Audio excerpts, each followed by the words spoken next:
Hello. Oh, I know of a guy Hello. who loves Cooperstown, has a big very smart guy, land, not land, what's it called, nursery, and loves to have any excuse he can come to Cooperstown. I'll give you his information. Super knowledgeable guy.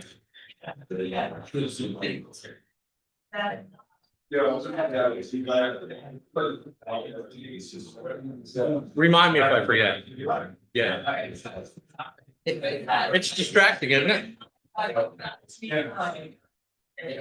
Oops, sorry. Sound like Godzilla.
Turn your mic. Everything to know. Here we are back again. Let's roll around. I'm pretty sure we're gonna go for that, that I wrote right back to you about that. Okay, I'm pretty sure we'll do it. Hey, are we in good shape? Yeah. It's 5:03. We'll call the meeting of the Historic Preservation and Architectural Review Board of the Village of Cooperstown to order. And the first item on the agenda is a public hearing regarding 9 Eagle Street, the application for demolition of the enclosed stairway addition and masonry chimney. The stairway addition is at the rear of the house. Is anybody here to speak regarding the proposed demolition at 9 Eagle Street? Okay, well, come on up and. This is just for the demolition, though. Right, and you're the applicant, correct? Yes, yeah, Okay. Adam Sittler. So this is a public hearing, so members of the public can speak to it. Okay. So Adam, after we have the public speak, so you can go back to the seat. No, it's okay. And after we have the public speak, then we will move into the discussion of your application. So is anybody here to speak? Come on up, Charlie. Please, for the record, for the people in Zoom land, state your name and address. Charlie Hill, I live at 10 Eagle Street, across the street from 9 Eagle Street. I'm here to represent myself and my wife. We have undergone some good and bad times with this residence over the years, mainly vendors and so forth, but you're here to hear a demolition, is that correct? The demolition of the rear section that encompasses a staircase and. I definitely support the demolition of these two areas. The chimney is beyond use. It is dangerous to the next door neighbor. The attached staircase to the back, which is enclosed, was put on sometime, according to some research, before perhaps 1972. It is not in good shape, and I don't know why it was put on. I can suspect that perhaps It had multiple renters at the second floor and so forth, and it was used at that time, but it's certainly not a major way to get down from the second floor. There are a number of other staircases. I can think of the three reasons why really you should approve this. One was it has community support on our street. And number two, the 1975 inspection of this minutia, okay, and the filling out of the form, and I gave you a copy of that before. Passed it around. Indicated Got it. that this house has really no historic architectural importance. Okay, it is, how they word it, it's a mediocre residential structure, so forth. And number three, about 5 months ago, you heard almost an identical application for demolition at 13 Eagle Street. And I think Dana Leonard came in and she asked permission to tear off the room in the back, okay? And also to tear off a big chimney identical to the one that the applicant is requesting here. You approved both. Okay? And also you approved in addition to go on to the back. And also, I think 16 replacement windows and so forth. And I think all of these indicate that this demolition is needed. And it would set the builder on line to convert this to a very valid single family home, which is needed in our community. Thank you, Charlie, Okay. very much. Does anybody have any questions? Thank you. Great, thank you for making the time to come and talk to us. Is anybody else here regarding the proposed demolition at 9 Eagle Street? Come on up and please state your name and address. We have another Charlie here. Okay, Charlie. My name is Charlie Baker. I live at 7 Eagle Street, right next door to the subject property. My wife and I bought our house there about 15 years ago. And I'm in support of the property owner's general plan to renovate the home into a single family residence, and in particular, the immediate issue at hand, which is the demolition of the rear portion where that staircase is.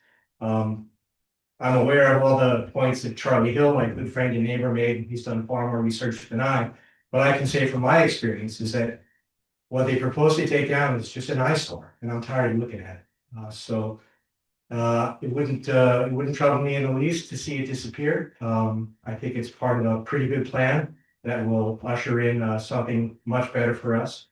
Many years where that was a multi-unit dwelling with a transient population of renters have been at times difficult for us, with a lot of issues that we'd rather do without. So we really support the property owner's desire to convert it to a single family home. I think that the demolition of the staircase and taking down the dreadful ugly chimney will be a good start. So I support the initiative. Thank you for hearing me. Thank you, Charlie. Thanks for making it easy on us to remember your name. Okay, anybody else here to speak regarding the demolition at 9 Eagle Street? Okay, we're gonna leave the public hearing open for a few minutes, just in case anybody else comes in. And because agenda item number 1 is related to 9 Eagle Street and the closing of the public hearing, we're gonna skip to agenda item number 2, 44 Lakeview Drive Lane. Is anybody here regarding 44? Come on up and state your name for the record and have a seat. My name is Jerry Newman. Jerry, thank you. Reside up at 44 Lakeview Drive in Lakeland Shores. Okay, please tell us about your project. The project has been ongoing for the last 2.5 years. So I'm doing a demolition of a 15 by 15 building on the back of this property that was recently taken down. And in taking it down, left a big space of about 15 feet of siding that needed to be done along with the windows. And that would be replaced. Once you pull those old dinosaur of aluminum siding away. It just doesn't go back to where it used to be.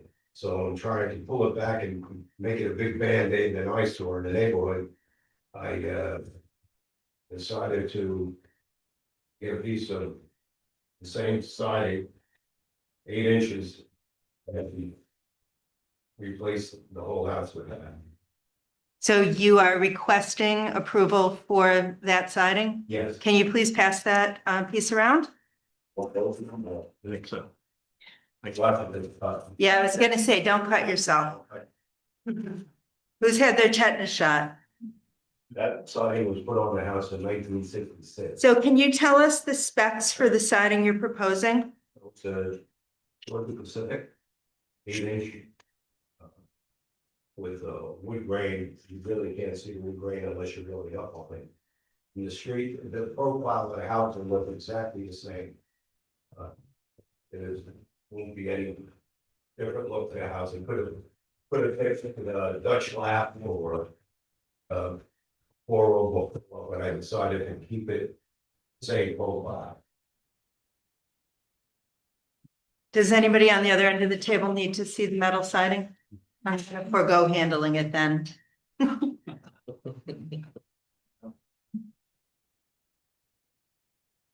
Okay. It is important that you came to us because you're proposing a change of materials. And I understand that you've stated in your application that you have not been able to find metal siding. It's a dinosaur. This siding comes with corners. It was a very, very added thing. It will put on the corners on outside corners, but when you put up to the window. In 66, all we did was all around the windows. Now, maybe it was a J shank. So it covers, he makes a frame around the window, makes it more presentable than just what would be a core. So when this was pulled away. And you're pulling the nails out, it's just. Dented up and. Wrinkled, it looks like a piece of aluminum coming out of after you wrap it up. And you try to put it back on, it just looks terrible. So, Can you tell us why you chose a vinyl siding as opposed to another material? well, number one, it's a little bit cheaper than some of the materials that are. There are, I think I have, 10 pictures of homes that are right up there, split the age at 44 pictures that are all by the side. But they may have had vinyl siding originally and this house did not.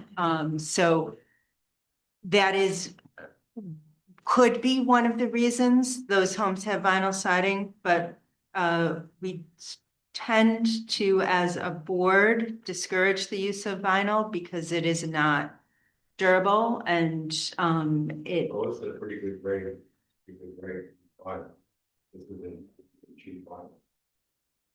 But in general, we tend to discourage the use of vinyl.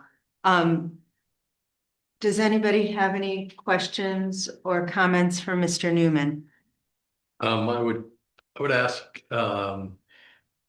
the vinyl looks a lot like the metal and I could see how you might think, okay, we want to go with what matches. And so we're gonna go. Yeah, I didn't want to change the profile of the house. But I think as far as, this board's concerned, that we would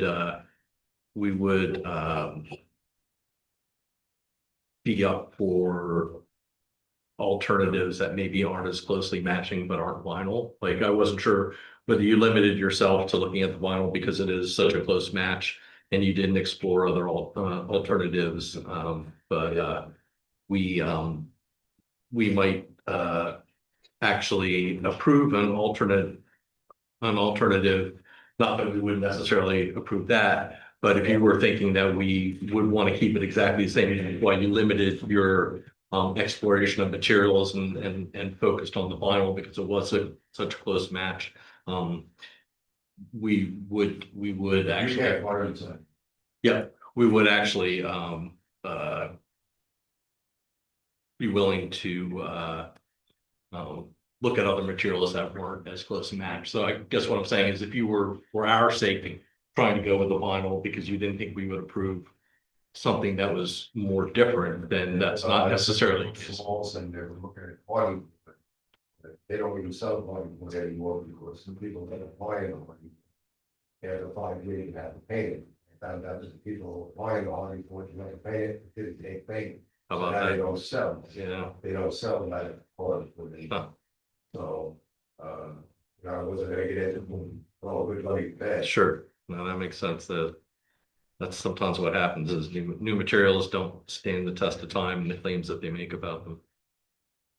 So, Right here is just that, the amount of homes that are around me, the directory across the street is totally vinyl. One below me, totally vinyl. Right. I go throughout the neighborhoods and there's only a handful of houses that don't have it. Maybe 3 or 4 houses that don't have it. Well, I can't even say it. A third of the house is vinyl, Yeah, and the rest of the house, ship it around and piecemeal throughout time. hmm, But this is saying its day, not from 1966 till now. right. Anything that you try to improve, it's just gotta be nice. Try and put this back together. Oh, yeah, no, I wasn't suggesting that you try and put it I- back together. Aluminum, when you bend it, it just doesn't want to go back again. I just did a very quick web search on my very sad little phone and found very quickly at least 2 sources of metal siding on the market. If you do an internet search, I just looked at the first couple of things that came up when I put in metal house siding. So there are sources of metal siding. And I personally, and I'll let my fellow board members continue to ask you questions or give you feedback, but would ask that you look into metal siding for your house instead of vinyl siding. And when looking at siding, because you're replacing a smooth siding, not to choose a siding that has a faux grain in it that looks like a weathered wood. So those are my 2 cents. Bernie, did you have more questions? No, I would agree with you that it would be great if the original material could be found. Dave, did you have questions? I don't. Okay. Yeah, I can. did you have any questions? Yeah, I do either. Okay. I will, for your benefit, ask if anybody's willing to make a motion to approve the siding you are proposing. So would you please come back to us at the next meeting with some metal siding options or other siding options, and not with a faux grain? But they will find it.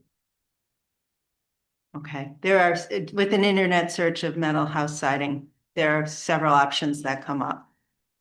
So we can't recommend any specific products or vendors, but Like I said, you might be able to find a box of siding or something like this around, but we don't have enough siding to do that whole house.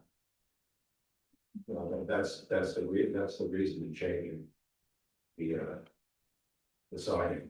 There was so much work done to this out. Taking the windows out, putting the new windows in, it's the high school now. can you please try to find another material that either closely reflects the material you are removing? Vinyl does not, or propose another material. I was down here and we could do earlier talking with Nick around and I showed him this and he didn't see a problem. I don't. Nick is here to take the applications. Right. The Historic Preservation and Architectural Review Board reviews the application. So he doesn't particularly weigh in on how the board will vote. Right. So, So how it was gonna. So before the next meeting, please share with Chris, if he's still here, subbing for Nick or Nick, the specs, the manufacturer information and a sample of Of this side. the siding you are proposing to replace, whether it's part of your siding or all of your siding. All right, if you are replacing in kind with a metal material, you don't need our permission. I will again remind you that you have a smooth siding there, so we would like you, if you're replacing in kind, to remember to replace it with a smooth siding, not a siding with a faux grain in it. If you want to propose something other than vinyl, please come back to us at the next meeting with the specs and a sample of what you're proposing. I would say Bruce Halls is very limited in what they have, that internet search is really, No, they showed me a Dutch flat siding, you know, before, I said, you wanna go with that? You know, go with a straight profile, just like, right. then they told me about the bodyboard. So, buy paint to put on bodyboard, paint started peeling off it. Yeah, How do you get out of what a that? nightmare. I don't know if you're still working with the contractor who represented you for some of those other things. No, he's, Okay. Okay. Okay, so if you or somebody you know can help you do an internet search, I was able to very quickly find on the internet options for purchasing metal siding. And they can probably tell you if there's a vendor around here and help you to get some samples and get some specs. Said if it's a farm that is triple the amount of what it was in 1966. I'm sorry, triple the amount. Money, said aluminum wasn't cheap. I understand, sir. None of this is cheap.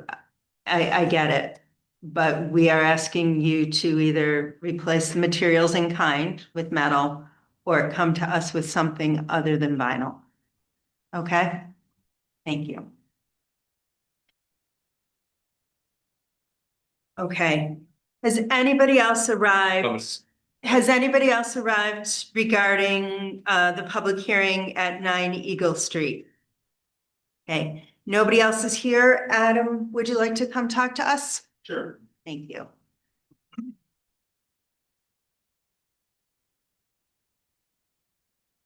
How are you tonight? Good, how are you? Good, good. Thank you for putting the thoughtful package together for us. It's really helpful to see how you responded to our conversation last month. Yep. I appreciate the points and it's all clear with everybody. Yeah, it is much clearer. Thank you. Thank you. Did anybody have specific questions for Adam regarding the proposal or the work he's planning to do?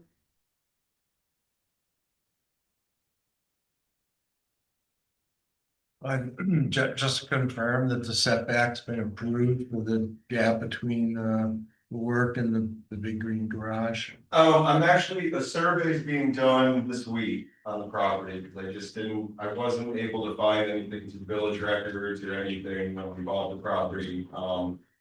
So my understanding, and this is all pretty new to me, but I thought after going in front of you guys, like the next step was zoning, at that point they would return, because when I mentioned it to Nick too, there seemed to be a little bit of gray area because there's an existing structure there. Obviously, I proposed to demolish that, but it's within some of the same footprint. So I guess I don't, excuse me, I don't really know if it's gonna require a variance and if I'm gonna have to do that, but I'm certainly willing to, do whatever I need to do to at least propose it and hopefully move forward with it. I'm hoping the survey will help clear some of those up, so at least we know the exact setback showing. And I appreciate the question, and we can, do any approvals based on contingent On upon. that, and I believe the neighbor from that side spoke earlier in Yes. support, so I think that's pretty good sign as well. Yeah, I mean, I'm proposing, you know, through those two different site plans that are on the packet, the addition is actually set back 4 feet from the current back structure and the deck. So I'm actually going more inbound into the property than what's currently there. Because I do want to maintain some setback and have enough proper drainage and adequate, you know, space to be able to work on the building and not cram right up against the garage, basically, for a lot of different reasons. I guess the other question I had, and again, I went back and looked at our minutes to see what it was we had asked you to do, and then compare that with the new application. I think it's been, you know, very responsive. The question I have is, you know, one of the issues was whether the windows that would be proposed would fit the current openings. Yeah, and I did, after meeting with you guys last month, I went and measured, there was an inaccuracy from last month that I apologize for, but I measured the interior frame size, because right now there's the existing trim on the outside. I stripped the inside of the lab and I can see the old frame of the window. So I was able to measure the outside dimension of that existing frame. And the new ones that I proposed are the within 1/4 of an inch of those existing. Thank frames. you. And the nice thing about it too is I measured both my neighbors on either side. When you look at their frame size, they're 2 inches, and if you actually look at the window itself too, the size of the windows are 2 inches than the glass size, this 4 inches glass basically than the frame. The Marvins match that, you know, mine are, I think, 3 inches less in width than the neighbors, but the proportions are all the same, so it's, well, in the, I'm, you know, agreeing to not go with the egress size, so the front facade will all be those same frame openings. Thank you. And then the new addition and that proposed window that I need to put in, because I'm changing the roof line, that would be the only ones that would change to be egress, but they're already getting other changes, so I thought that was a little more appropriate. And the street facing view is certainly our greatest concern, and we appreciate that you were very thoughtful about trying to get to the historic proportions. That was great. Thank you.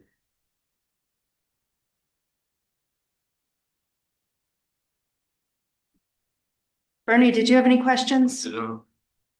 Lizzie, do you have any questions? I know, it's great. Yep.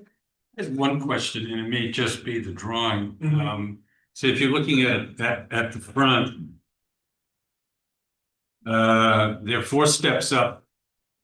Here, there are 3 here, and the grill down below, the porch is a lot narrower, but is that just because of the? Yeah, I mean, I apologize. I did them as close as I could get done in a reasonable amount of time to be for this meeting, so there might be a slight inaccuracy like you're seeing there, but it will be done, you know, to code. If there's that amount of steps on it is now, that's I'm sure how, I'm not changing the grade of the property. No, it's not code. I just wondered how you were, if you Yeah. were raising or lowering the building, or how. No, just the foundation staying and the existing steps, I think I mentioned those would be rebuilt, so they'll be widened to that opening, like they will be the same. You're doing a great job. It's a huge improvement, no doubt. And the porch framing and roof are gonna stay the same. Yeah, I So, hope to not have to, you know, there's gonna be some cosmetic work and a little bit of rehabbing, but everything structurally with that seems to be okay. And I feel around,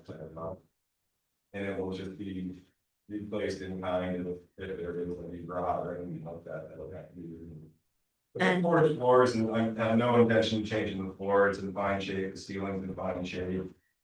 There was a massive leak where that one window was taken out that I had to deal with, and that caused some structural issues with the rafters, so I fixed that, but when I opened that up, I was able to see the rest of the porch structure and kind of any other rod, so. great. I don't think I can change that at all.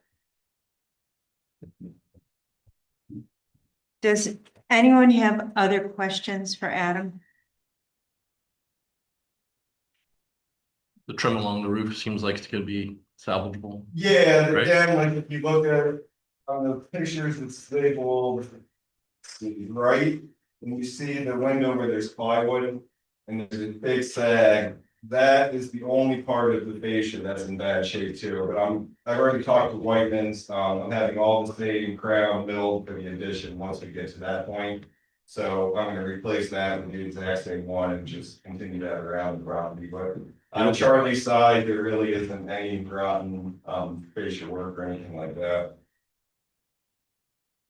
I'm just out of curiosity, is there a garage or? There- I thought so, yeah. And it might or may not be that, it might.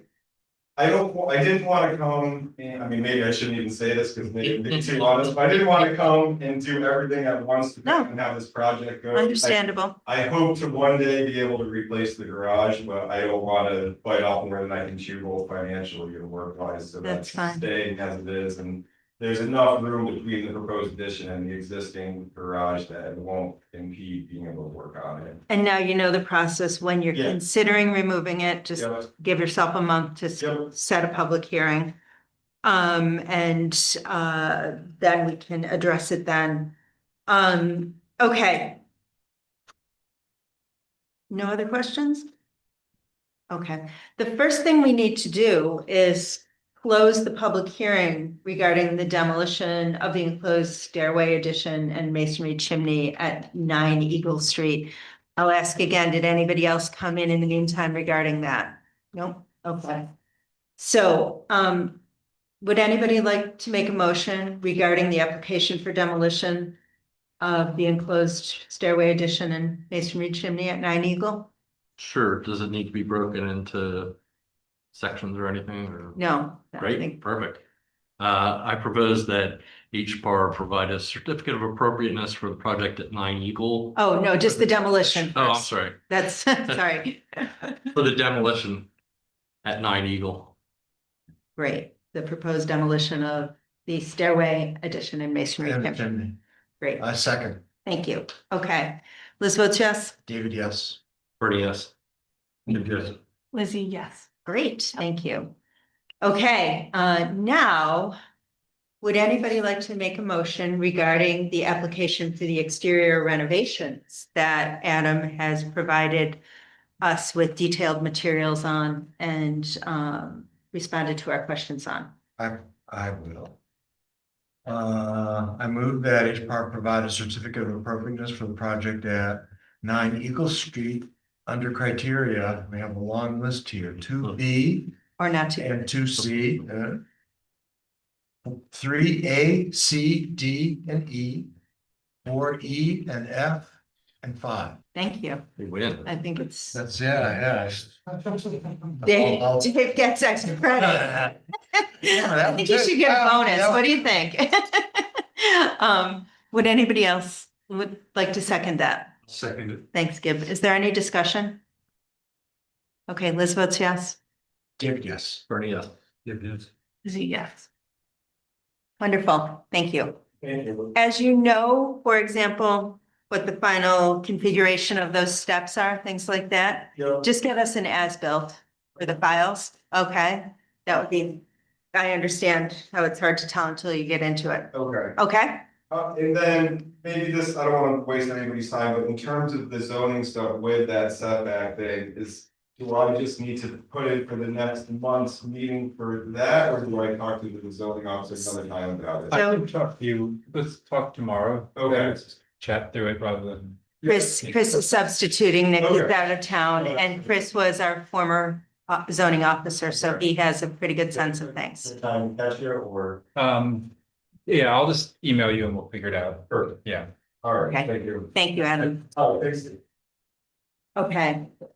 We're gonna move on to 43 Lake Street. Yes. Okay, come on up.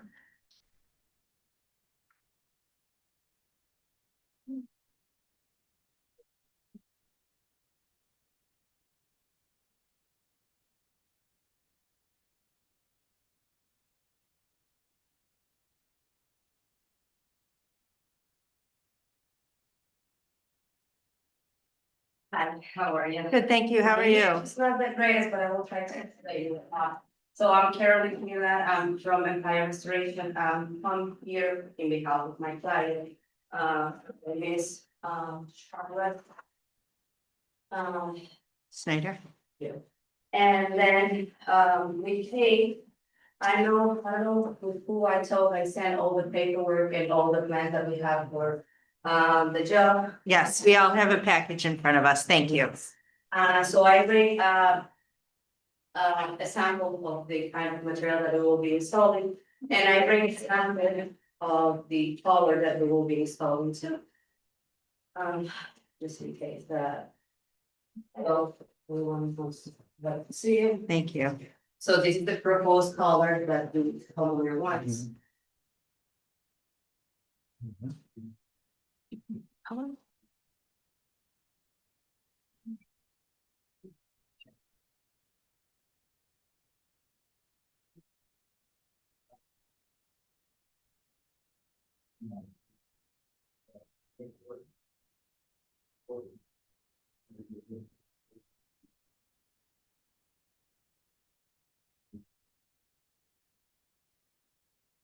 And the current roof is asphalt shingles, Yes. correct? Yes.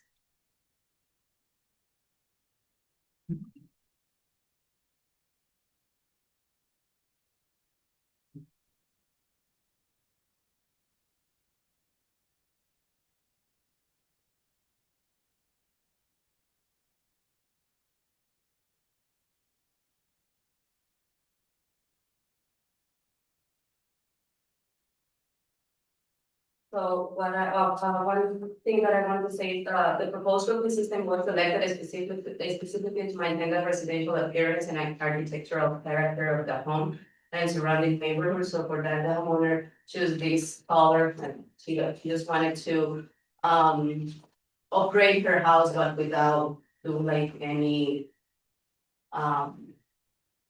like some, that's, what she wanted to do. For that, she chose the, this, light stone color. It's not a bright color, it's, something that is just to, make it, make, better. That's what she wanted to do. She wanted to be here, but she's a teacher and she couldn't be, here today. Okay, so the current shingles on the house are asphalt and they're a gray or a black or? So they are like gray.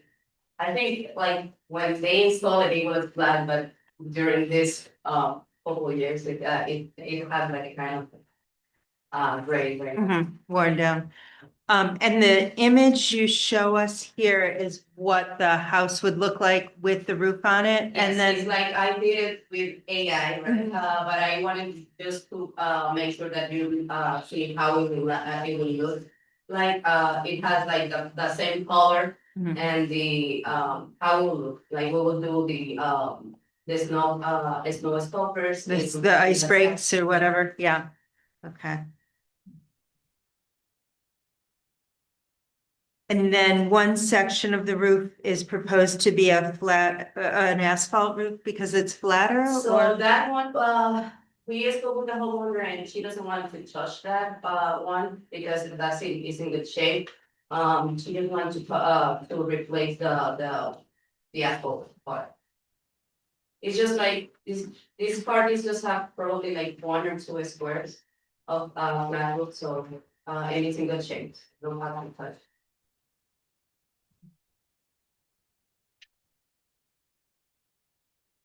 Does anybody have any questions?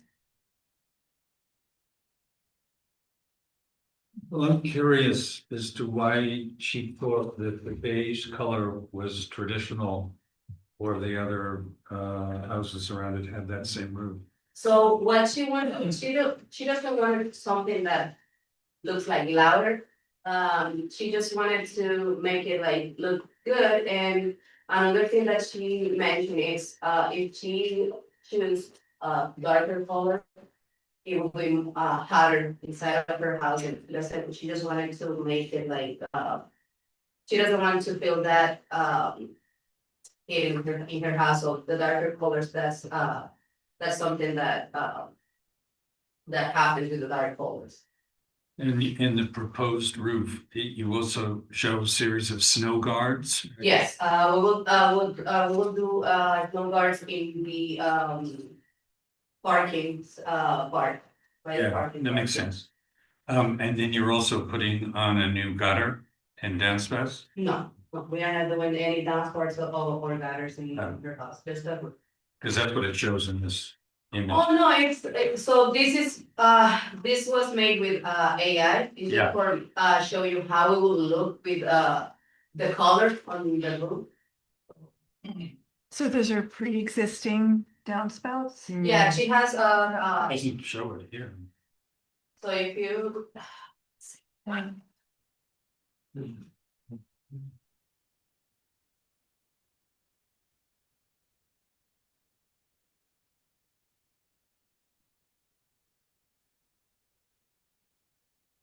I'm not sure it's Oh, I the same saw. house because she doesn't have gutter guard. there's a chimney and The it's, sides are the same, the front is. yeah, so Right. So that's what I was asking about. Yeah. Because the proposal shows a gutter and downspout. No, she doesn't have gutter, how I saw that, she doesn't have gutter. okay, But but you mentioned that compared to, because that's something that she probably needs it. so we don't regulate gutters. But my question is, I guess the image you proposed show as the proposed then is a little confusing to us because it doesn't show the chimney. And it doesn't show the third window. So this is all AI generated Yes, then? so So, that's the thing, so the AI takes the house, right, and it looks like, kind of the same, house, Mhm. but it just for make sure it's showing you the color of the existing siding and how will look the roof, so. okay, so So the AI just, you're not proposing removing the chimney in this no, process? no at all. So she has two existing skylights, we are, planning to, install new skylights, because those are very old. And we will do new two skylights and new flashing around the chimneys, we'll do flashing in all the penetration. Yeah, everything will be new, if there is any rodent wood or something, she knows, she's aware about, like, we have to replace it too, the roof is old, so she knows, she's aware about that. This is where it becomes difficult for the board member when the owner isn't here, because we will ask why. We do want to know why the owner is changing from asphalt shingles to metal roofing. That's, she was telling me about that, and she said like, she just like the metal, I think she did it in one of her properties before, that's how I'm thinking. And she likes how it looks, and this is like more durable, more than the asphalt. She thinks that she doesn't have to do like, another investment for a long run, so. What is the useful life on this product? So normally they say, it's 50 years. That's how, that's what the warranty that they gave us. 50 years of warranty, but normally it can last more.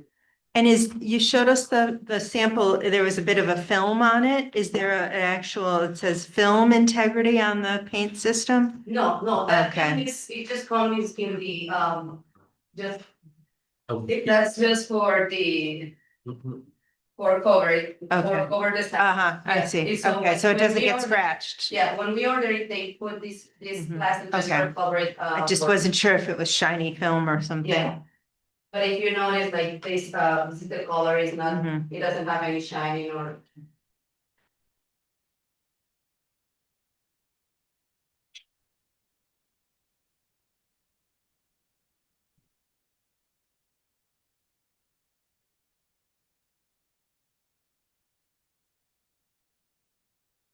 Does anybody have any questions for the representative?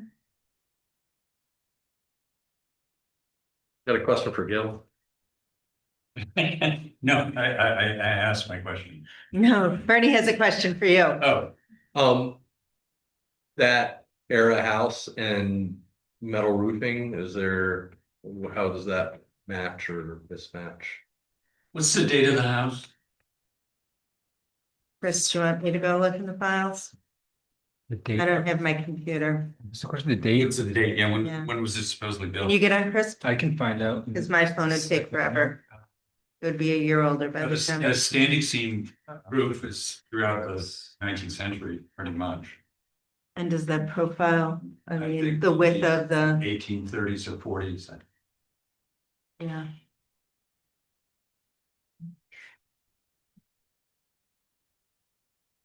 Second. It looks like it's a post-Civil War house. I was thinking There's second not- half of, There's not too much architectural detail. to it. So what would you think the It's vaguely original, Greek. Mhm. what would you think the original roofing? Oh, it would be a wood shingle. 43 Lake. 43. Yes. Who's 41? Who's 43? New. Attachments. Okay. The 1975 building inventory form claims it was built in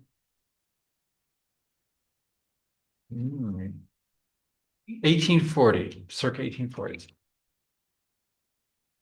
so well, It does have the Greek revival front door. mid-19th century. There is. So, as far as I know, the standing seam room is the historically appropriate. And the profile and width, do you think? It's probably a little narrower and the Mhm. standing seam is sharper Mm-hmm, in the 19th century. Yeah. This is an interlocking system, yeah. probably an improvement. What do you mean sharper? What? You say the seam is sharper? The standing seam, yeah, the standing seam roofs in the 19th century were just butted up together with an edge that came up and then it was folded over. So it was pretty much just a straight upright. As opposed to this kind of interlocking Mhm. system. And the interlocking system is probably better because it allows for expansion and contraction with heat and cold. And the question was, they were probably narrower. Yep. That's the kind of, Well, I think these are narrower. you think, okay, From okay. what I've seen, but they were individually made, the roofs, they weren't stamped out so much by machine, and it was rolled out, but then it was adapted to whoever was putting on the roof. The only question I have is the color. I know, That, that's not a historic color. no, it isn't. If you want, I can propose her like a color that you think that might be like more usual, right? I can, if you tell me like you have the color or there, you can tell me like these are the colors that we can pick and she can choose one of them. So the problem with that is we can't design for the applicant, so we can't tell you what color. We can tell you that the color is not historic. And a more historic color would have fallen into the kind of silver gray kind of spectrum. Is that about right? Like, or black? Okay. But would it have been painted? Would it have been black at that time? Yeah, Yeah. all the roofs are painted, Okay. shingle roofs are painted. Okay, so I'm gonna defer to Gib on giving you feedback on that, but it's something that the applicant has to define for us. We can't, yeah, so, She's, I think I can, this is like gray. This kind of Mm. gray, I don't know if it's kind of white and gray, like if you, something that No, I mean, Or it has to be darker, I would say it has to be dark. okay. No problem. The only thing that she doesn't want is black, because she said that, that would be a lot of hot. Okay, That's the only. But I will talk with her, like it would be like a gray, something like that, something darker. so before we send Carolyn, correct? Yeah. Off to speak with the client, are there any other concerns or questions we'd like to share with the client? No, okay. You're not changing any of the moldings or anything like that, no? Okay, before we send Carolyn off to the client, does anybody have any reservations if the application comes back to us at the next meeting about the proposed roof other than the color? Just so we don't send her on a wild goose chase if it's something people are uncomfortable with.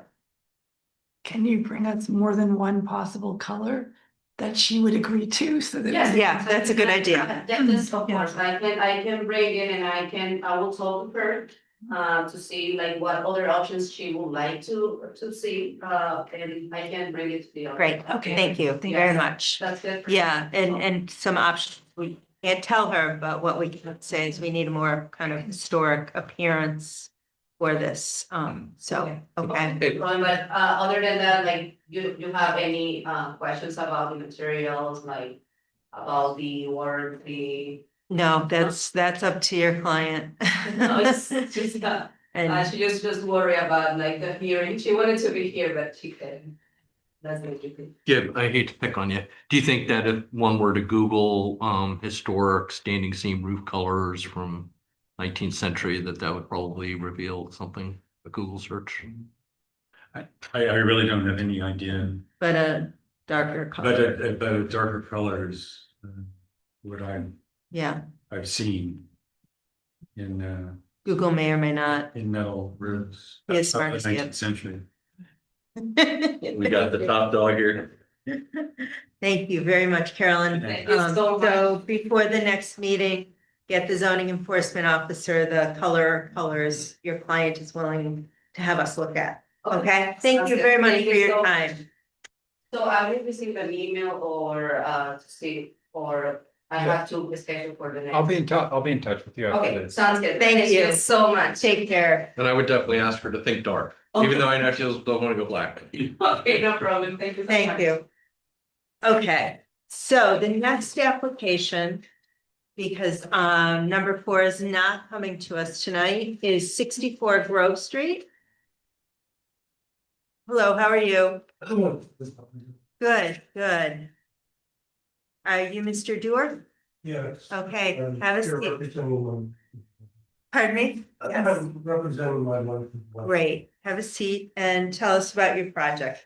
Okay, you have 2 projects, so, the first one was, a deck. I think there was a picture or. Yes, everything you shared with the zoning officer was shared with us, thank you. Okay, so we have that, but, there's contacted me yesterday and, we didn't have, we didn't have a good sense of where the boundaries were, the property lines, or anything we had seen. And, there's a issue of being 10 feet from the edge of the deck on the north side of the house to the neighbor's property. And we're 3.5 feet short. I mean, what we were having there is that wrapped around with catches the side laundry door. It comes out, it's 42 inches. And the reason we're putting this deck on, and it's by the way matching the deck that's on the front of the house, the material, the stripes, and color scheme is going to be the same. There was a deck on the back of the house, it was dilapidated, the previous owner told me, and so they just tore it off. So basically, we're coming out of this nice double door into this nice big patio. And so we want to put a nice area there for, chairs and things of that sort, but I wanted to pick up that side laundry door, because that really drops right off into the mud as well. And so, you have everything there in terms of materials and points. My concern is how are we gonna deal with this, and hopefully get absolute variance. And that's a different board.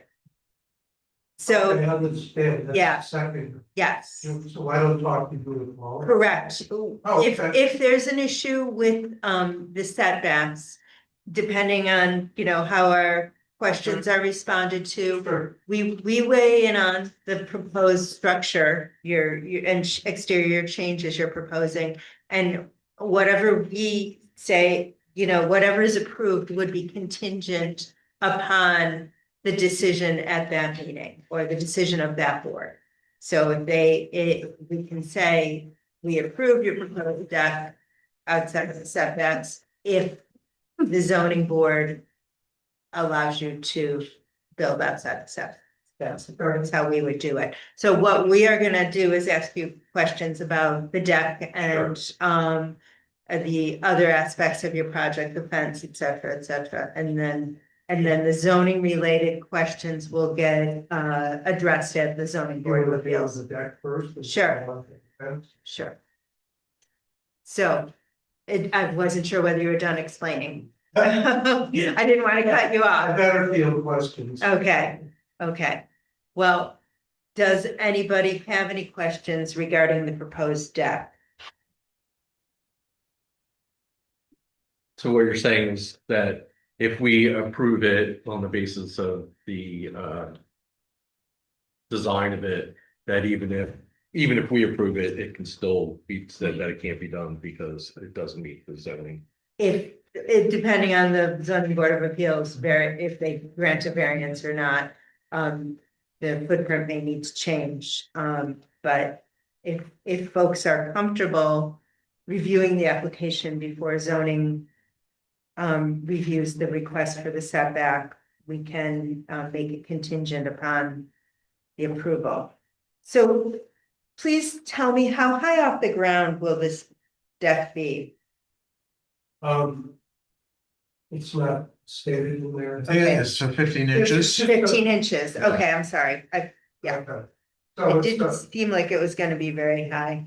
But I just wanted to double check. It low, if I want to step off that. So these are underground. Partially, I don't know. I've been trying to reach this person that's gonna be doing the deck here for the last couple of weeks. And, he thought it was satisfactory from what he said to our information. Okay, so you're trying to get some details from your contractor, that's what you're. Yeah, I'm more concerned, I'm concerned with the price of the deck, it's quite a lot from my experience, and so he's really done a wonderful job in terms of making sure that it's made on good quality materials, and we're trying to match what's going on in the front of the house with the back of the house. We want a nice deck in the back, it's gonna lend itself to. So you're proposing using the same decking material, the Trex on the back of the house and the same color, et cetera. Correct? Right. And then the deck, because you want to step off deck and because it's only 15 inches off the ground, is not going to have any railings, correct? No, we're not having. I would probably kill myself on something like that. That is a little odd. And then do you propose steps in certain place from this deck? Steps to the There's ground? There's not steps Okay, in the initial plans.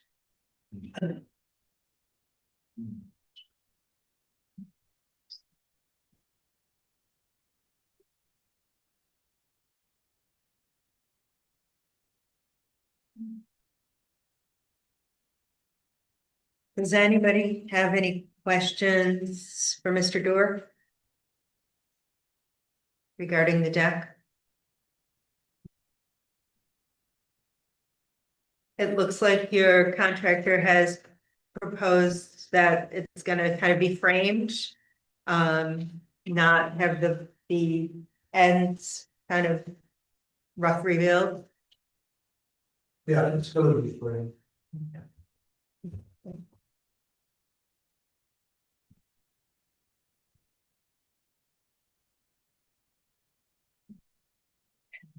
If there are not any questions about the deck, would you like to tell us about the fence?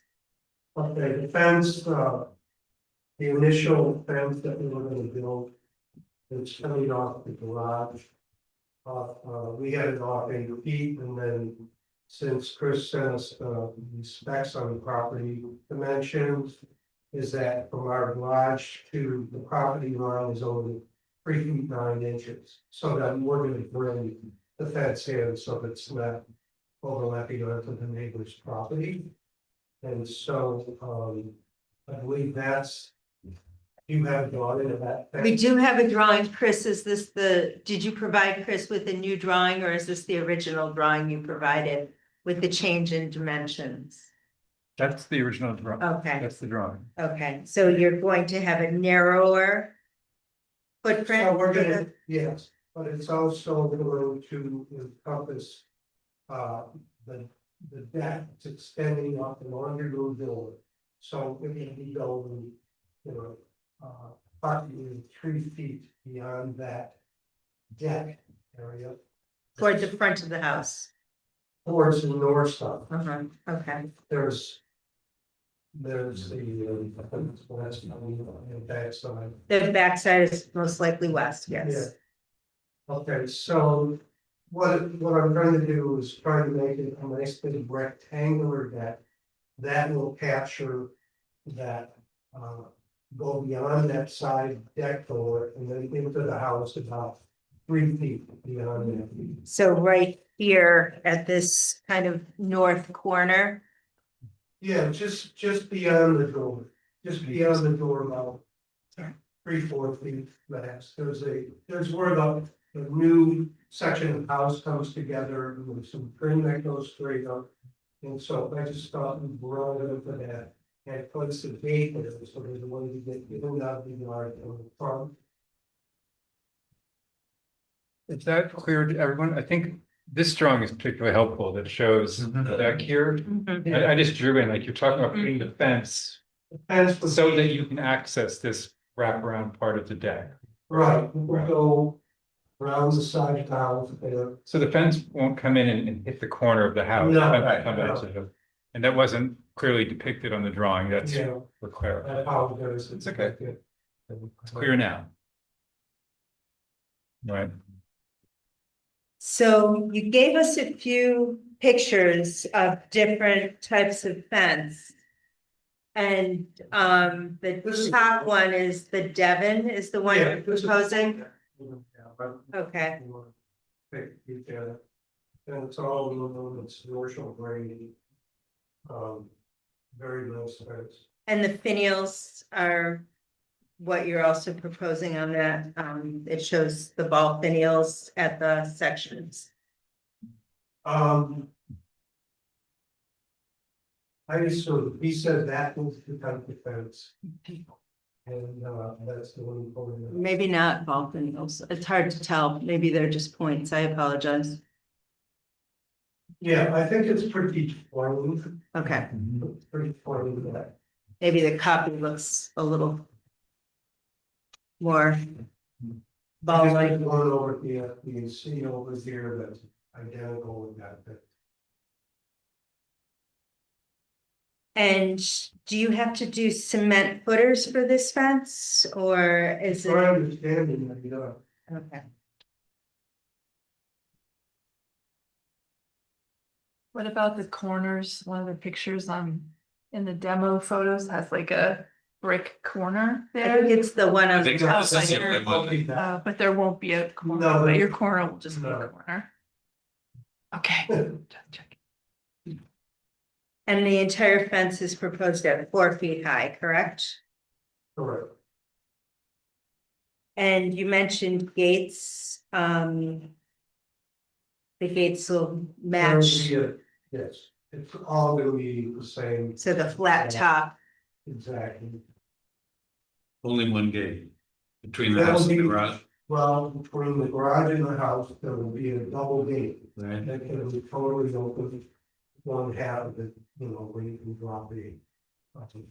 Ride into the garage. Yes. And it's something we would open the whole thing. So there's good access, that's 10 feet between the garage and the house.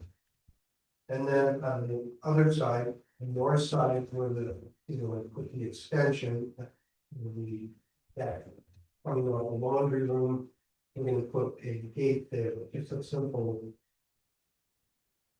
single gate there, so that you can get in and out of there, all the purposes and water, the water lines.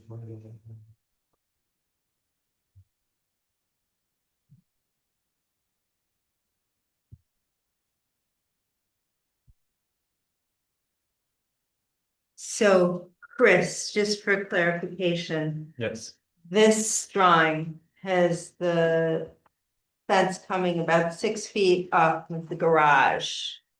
right. So because of the new information about the property line, It's not here at this 6 foot.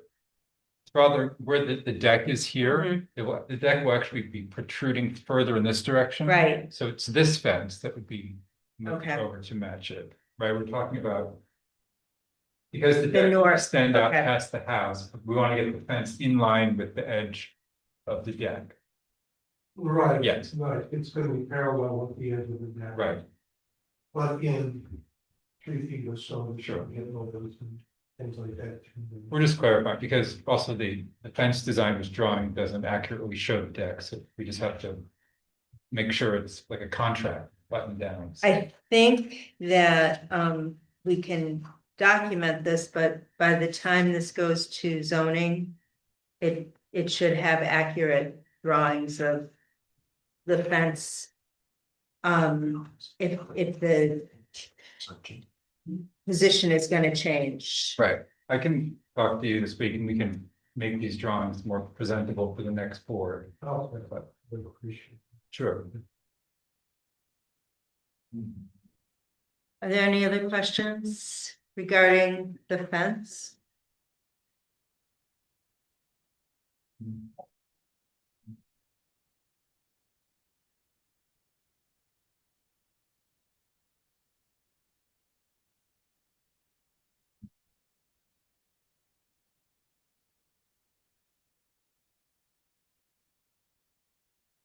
Bernie, do you have any questions? No. David? Okay. If you find, I'll preface any kind of vote, that you do decide that the 15 inches is too big of a step and you're going to add a step or steps in some places, Yes, please come back to us for a field change before you do it, okay. okay? We, But then, even if we lower the deck, oh, even lower. I'm not saying you have to, I'm just saying if you determine you're going to add steps. Oh, okay. Okay, I'm not saying you need to lower the deck, Just the way it is right. right, but if you do add steps at any of those locations, Oh, I understand. okay. If there are no other questions, and if people are comfortable approving both the deck and the fence in one motion. If anybody would like to make a motion to do that, Make a motion. thank you. I propose that HBAR provide a certificate of appropriateness for the project at 64 Grove based on 3B, 3D, number 5. Thank you, Bernie. A second. Thank you, Dave. Any discussion? Liz votes yes. David, yes. Bernie, yes. It is. Lizzie, yes. Okay, thank you very much. I will be in touch with your documents and to prep you for the next week's meeting. Very good. Okay, Can I have that one older thing? oh, it's this? Oh, yeah. Sure, sorry. Okay, the next item on the agenda is 7 Walnut Street. Somebody here regarding 7 Walnut?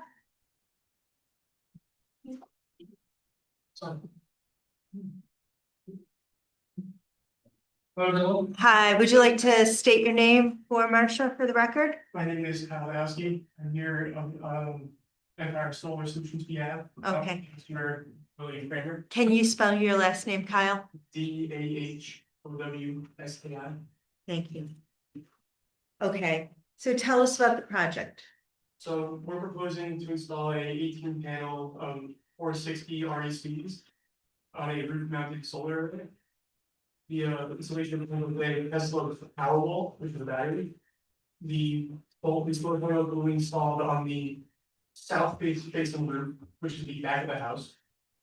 To get the most productive possible for the homeowner. And the Powerwall will be installed on the right side of the house. If you're facing the house, that is the east side. And we were able to provide roof access for safety reasons as per the code. And so we would like to also point out that there was a financial amount of screening done to ensure that there would not be any aesthetic issues with where we place the power walls and the panel. And I think we should keep an eye on if you have anyone from this tapping into it. Great, thank you. So the power wall, the battery storage is going to be at the corner of the front of the house, correct? It's on the right side of the house. Okay, but on the right front corner, so around the side, but near the front.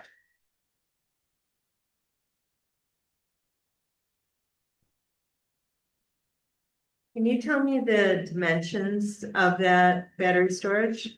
I don't know if I can say it off the top of my head. Oh, thank you.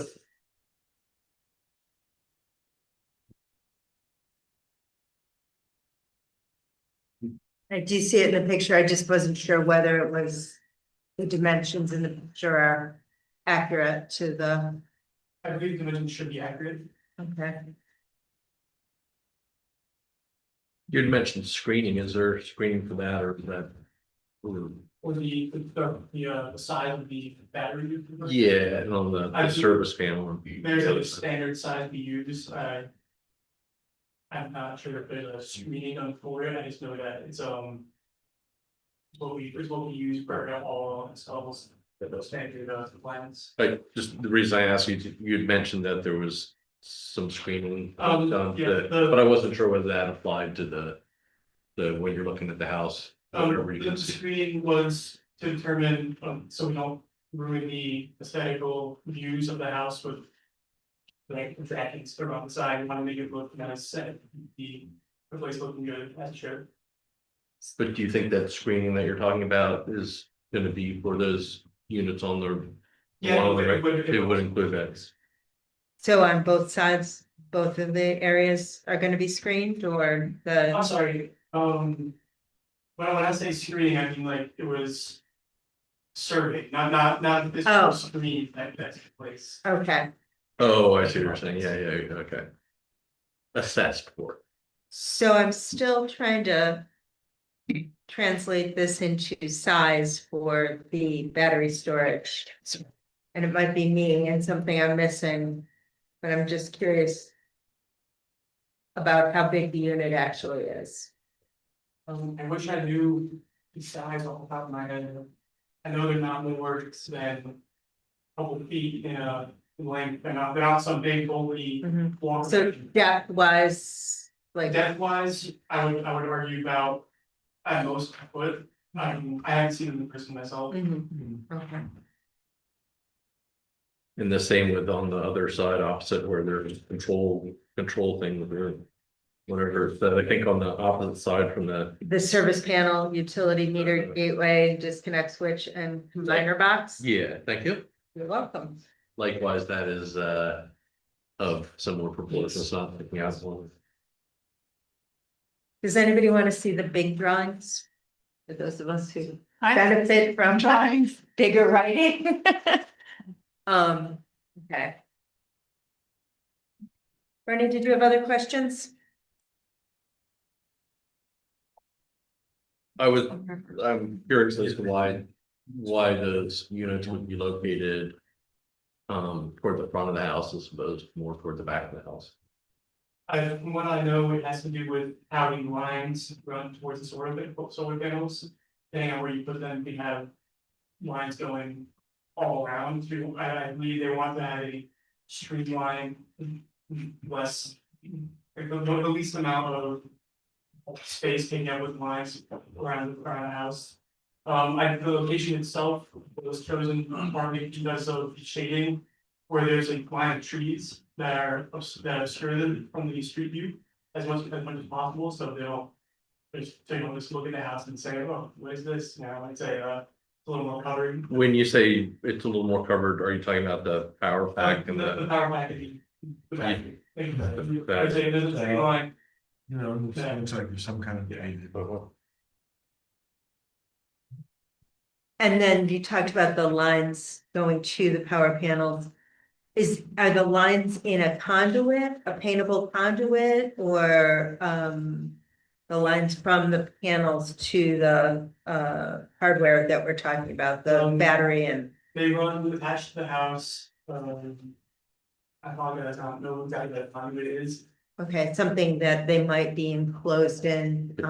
Yes, there yeah. is two. Okay, thank you. And is it paintable so the homeowner can paint it the same color as the house, or? I would assume, I wish I had knowledge on the painting aspect. Apologize.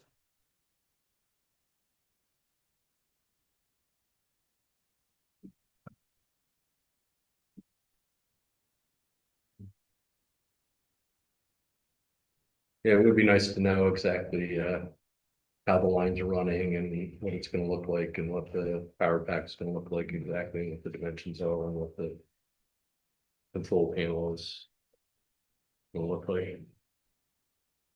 Especially from the road. That view of it. Yeah,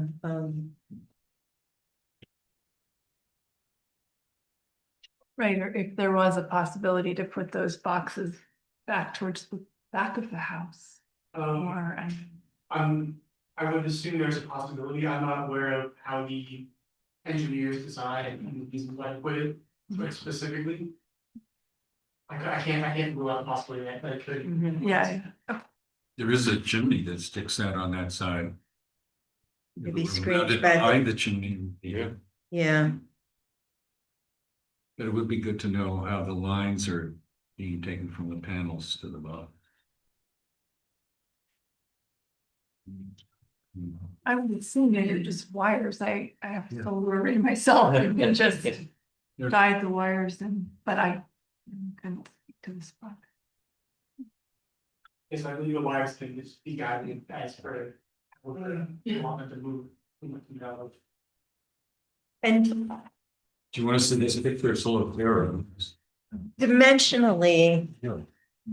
How, I know the panels are on the rear of the house, so they're not 6 from the road, correct? Yes. So how high off the roof are they? Are they 6 inches, a foot? I would say closer to, I don't know the measures, Kathy, but it's closer to 6 or less. Okay, If I do this, so they're pretty flat. yes. Is this something I had a public hearing for mine. Is this something?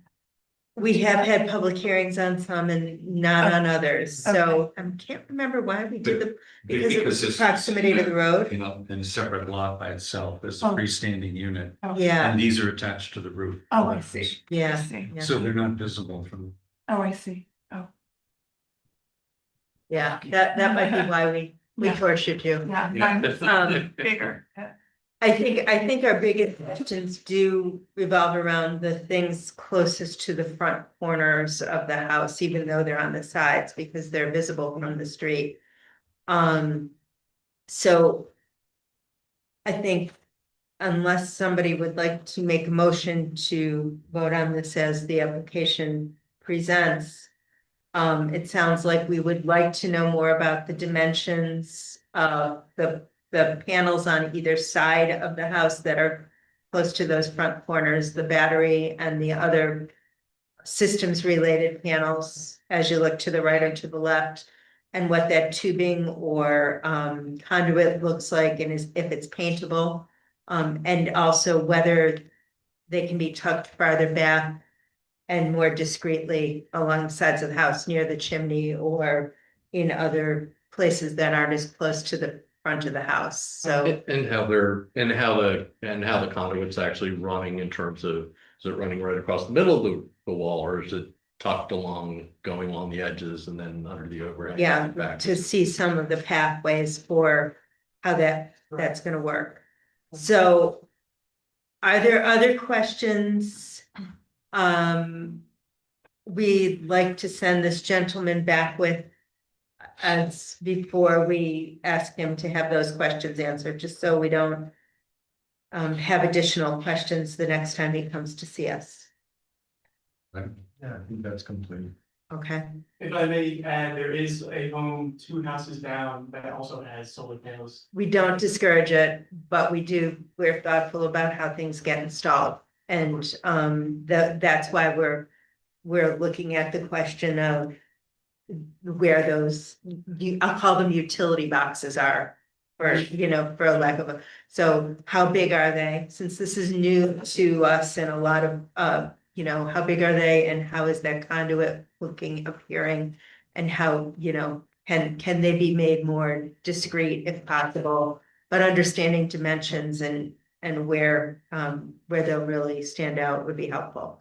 I understand there's a square on the side of the house, but it doesn't show the conduit, it doesn't show the dimensions. We want to make sure if it's that size, that's one thing, but if it's bigger, it's our responsibility to ask. Yeah, what it looks like in general. Yeah. I mean, I don't have the exact, but I do know it's roughly 2 to 3 feet, maybe, lengthwise, comes out. Less than, probably closer to 6 inches, I assume, Mhm. I'd probably more on the. but- Yeah. So just to understand and, is that paintable? Is the conduit or tubing paintable? And the path that tubing's gonna take, things like that, and the other side as well. And is it Okay. lit up or anything like that, or is it I just? believe it's not, but. Yeah. So thank you. No, I mean, solar is great. We Yeah. definitely need it. No, Thank we're you for not- doing what you're doing. Yeah, it is. We're just trying to make sure these installations are as thoughtful as possible. Thank you. So we have another meeting in a month. So if you can come back with those answers and get the zoning enforcement officer that information by the 1st of next month so he can share it with the board, that would be great. And so we're mainly concerned with the street side view, and that's why we're Yes. focusing on if things are back and more hidden. Not that we know that they're necessarily objectionable where they are, but if you have a fallback to move them to the most discreet locations, if that's possible, then we can probably wrap things I up believe there. they could be moved. I haven't been told any secondary locations, but I believe they can be put at any roughly any point on the house that they want to choose. And so if you have an alternate proposal, if we find that where they are currently is not optimal, then with the thought to keeping them minimalized from the street view, then it'll just speed the process up, because then we're I ready. thought as of right now, you want. No, when you come back, yeah. And Yeah. either way, the appearance, so the dimensions and the paintable or not, et cetera, would all be very helpful. Okay, thank you. Thank Thank you you. for your time tonight. Thank you, I appreciate it. Okay. Before we start the next one, I'm gonna excuse myself for 1 minute. I'm making sure I have your contact information. The content on the application, did that get to you? The email? I think we're looking at this. Well, that's in your direct email. Yeah. No, no.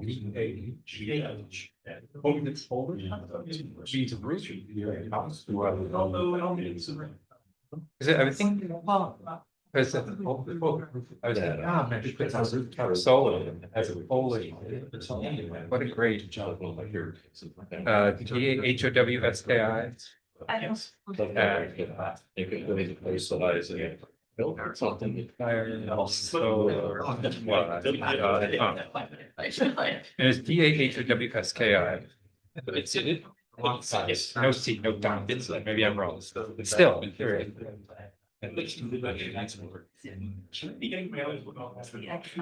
it's see it. Got it. See, I see.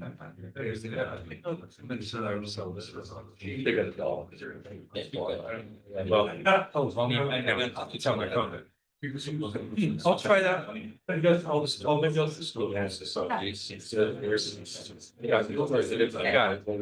Okay. Still something you don't expect, you know what I'm saying, that it's all for. All right. Shall we move on to item number 7 on the agenda? 1 Church Street.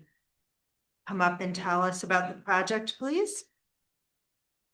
Good evening, I'm Nathan Ritter, the rector. Hi, Nathan. And I spoke with Chris on the weekend for about 30 minutes. And so I just wanted to update and clarify the proposed fence. Great. Based on my conversation with Chris. It's okay, I'm just making this up.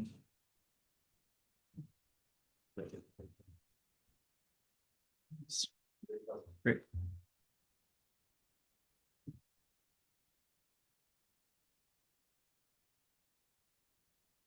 Proposing a backyard fence at the site of 1 Church Street, which would have 3 sections, a 4-foot section on the front yard of the part facing River Street on the top here. There are 2 proposed driveway gates that are matching 12 feet. Then the fence would turn 90 degrees and run parallel to the back of the rectory. It would be 5 feet. The entire section loading above the common road wall and going to that corner. When it turns, this would be the 3rd part of the proposed fence at 6 feet height. Then it would be a small 4-foot walkway gate. That's often the way I get to work my office. And then there would be a 6-foot section of the fence that would then join back to the rectory, creating some private outdoor space for me and my family. I do have a sample of the fence that I brought in if you would like to do that. Do you have any, we would like to see the sample, but do you also have any, I guess you showed us an overview. Do you have any side views of how the variations are gonna look? I mean, we can imagine the transition between 4 feet and 6 feet, Yes, but are there any drawings of those variations or anything? no, this has Okay. been a long process and because this house belongs to Christchurch, Mhm. the board deliberated and talked at length about this fence and the transition between the 5 foot and the 5 to 6 foot will be gradual. There will be several fence boards that will be cut in between those 2. So on an angle or steps? Yes, so I did in my application include a picture. Do you have that, Chris? We do Sure, yeah. have what you submitted. So the change in height will look like this picture I submitted to you. Okay, so the boards themselves will be stepped down. Correct. And just if I could clarify, by that 4-foot section by this driveway gate, that is just a section of fence, or is that is not an operable gate, right? Yeah, that is just a small section, Okay. that's correct. Great. The proposals, when I engaged fence installers, a gate at that juncture, the driveway would be too large and too heavy, not really functional. Sure, I just I thought it would be good for it to match the traditional driveway gate. wanted to make absolutely sure, just a little unclear, but thanks. You're welcome. So I saw you brought in a sample of the fence. Nathan, sounds like you have talked to the vestry about this. I have questions and concerns about the appearance of the columbarium wall with a fence behind it. I don't know if that's kind of been There's been some grappled with. issues with the placement of the columbarium wall because it is so close to the rectory. In the past, we've had social events there and people have used the columbarium wall As a seating. as a table, as a sort of common table. They sat on it, they've placed drinks.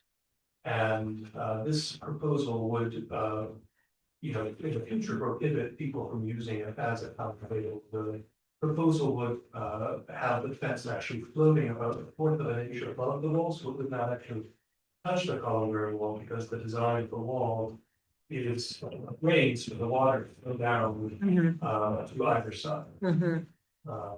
I guess, but the appearance of a fence floating above or behind the wall from the cemetery. It would not appear to be floating because there's a slight angle at the top of the wall. And there is, a real issue in my experience with privacy, as a member of the clergy and as my wife, the Reverend Jessica Lambert, who's also the head pastor of Presbyterian Church. We are always following. We are always the mother, the father, whatever people call us. And in order to, because we have dedicated our lives to service and public service, we do need a space, a private space to recharge and relax. And I've lived in this house for about 4.5 years now. For example, on Saturday night at 9:20, there is a ghost tour going on inside yard. I have tourists almost every day walking through my yard, my driveway. And the big issue, at least in the columbarium wall, is that now in summer, it's hard for me to have dinner in my dining room. Because people are coming and talking to their loved ones for the wall, and the sound comes in.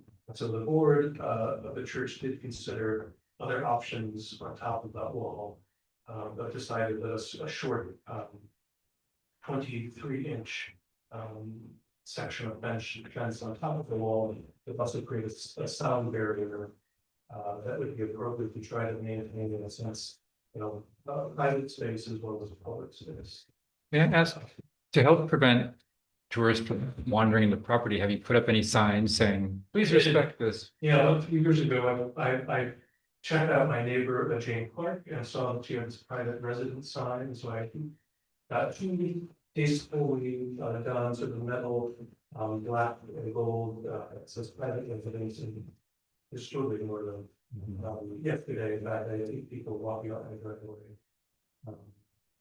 And I also have 2 dogs who would like to be able to use this fence enclosure, not only for my privacy, but also as a way to let my dogs out and not be well, as Bernie might know, a bit of a mess with some of the dogs. With, and I understand the issue with the dogs as well. And I'm very sensitive to the issues you described in terms of your privacy and space in what is a fishbowl of a community, and you're very. Very fishbowl, I mean. Unfortunately, I often, walk outside or down my stairs in my boxers, and people have seen me, and it is an issue when the board did meet in, as the board of the church in April and unanimously approved a fence pending, of course, village approval. So. And the privacy issue, the concern about your dogs and your small children, there are a lot of things at play. I wondered, because I am most concerned about where we say that you've seen us talking to other applicants about our concern about the appearance of the property from the public facing and, you know, in a sense, even though it's Christ Church's property to south of your home and the west of your home. So it's in a sense your landlord's property. It's also a historic cemetery and a very significant historic structure in the village. And my concern is the appearance of the sides of your home that you're trying to protect for privacy from those other significant aspects of Christ Church property when people are visiting their loved ones at the columbarium or visiting Cooper's grave or coming and going to church. And I wondered if any discussion had been had about potentially doing some screening between the fence you're proposing and the Christ Church vista. So the fence itself might be screened, for example, some shrubbery or plantings higher than the columbarium wall and the fence on the other side of it, closer to your home. So the appearance of a fence right up against or near the columbarium wall or hovering over it is not as dramatic as maybe some plantings and then the fence on the other side of the plantings. So the plantings between the columbarium wall and the fence. So the visual is not as abrupt to from the churchyard, from the graveyard. We have discussed that. One of the issues is that there's such a small, sort of tract of land between the, especially the garage of the rectory and the columbarium wall. It was built so close that it may be 8 feet. And we talked about putting shrubbery actually on the front of the columbarium wall to break that up. As well as The front being the church side of the graveyard side. Yep. But we are also, this is sort of part one, and part two is creating actually a stone path to the columbarium with signage so that people know how to get to the columbarium wall appropriately, not walking through my yard and driveway. Or appropriately walking through the cemetery too. Well, yes, and yeah. for on the safety sake, there's a lot of the graves, as you probably know, were from the 19th century, aligned with collapsed, and so you're not nimble on your feet. It can be a bit treacherous. I'm assuming that part of the reason that the fence goes through the parking area that you see from Church Street here. I'm assuming is because I'm sure you guys want to use that area. We'd like to Yeah, use yeah. outdoor, like Right. people and chairs, and there have been privacy issues with previous directors and families with young kids, and at some point, I will not be the director, I'll be somewhere else, and the church may want to call the records with young kids. Yeah. Tricycles or playgrounds. Yeah. Just because it's a driveway doesn't mean it can't also be a space to hang out and do things like ride tricycles or. Correct, yes, Yeah. and so we at Christ Church, and especially the board, which is responsible for the property, are always thinking about any changes. One, looking at the historical integrity, especially from the street side. And we believe that the fence is, minimally visible from the street and mostly in the back. So does not substantially in any way change the sightlines from the two streets of River and Church Street. For what it's worth, that, is that 26 feet between the rectory and where the driveway? That would, seems like would be a prime spot for some screening with like shrubbery to the fence. We can definitely do that if that is the road forward. I don't know, but it just seems, I was just saying that 26 feet that you see from Church Street between the edge of the rectory and where those cars are, that would be a good spot for screening if a fence were to go. Then it would look quite aesthetically matching the rest of the feeling of the town. But I think you've got the most beautiful spot there in Yeah. all Cooperstown. Well, that's, we are very sensitive to that reality and, to that end as well, we're looking at, older pictures of the rectory about 100 years ago and seeing that there was shrubbery all around the front yard. That's what Gib and I were talking about. There used to be shrubbery there. Which would Yeah. be, I think, a very tasteful way to provide some variation and even possibly privacy in that front yard because it's really largely unused. And of course, when I first talked about ideas with the church board, they said no fence in the front, and I said, okay. But And I know some of the goals are to create some privacy. Was there a conversation about looking at a metal fencing that might carry over some of the metal fencing that runs along the Church Street side of the cemetery and creating a kind of a continuity there and maybe with some screening to create privacy?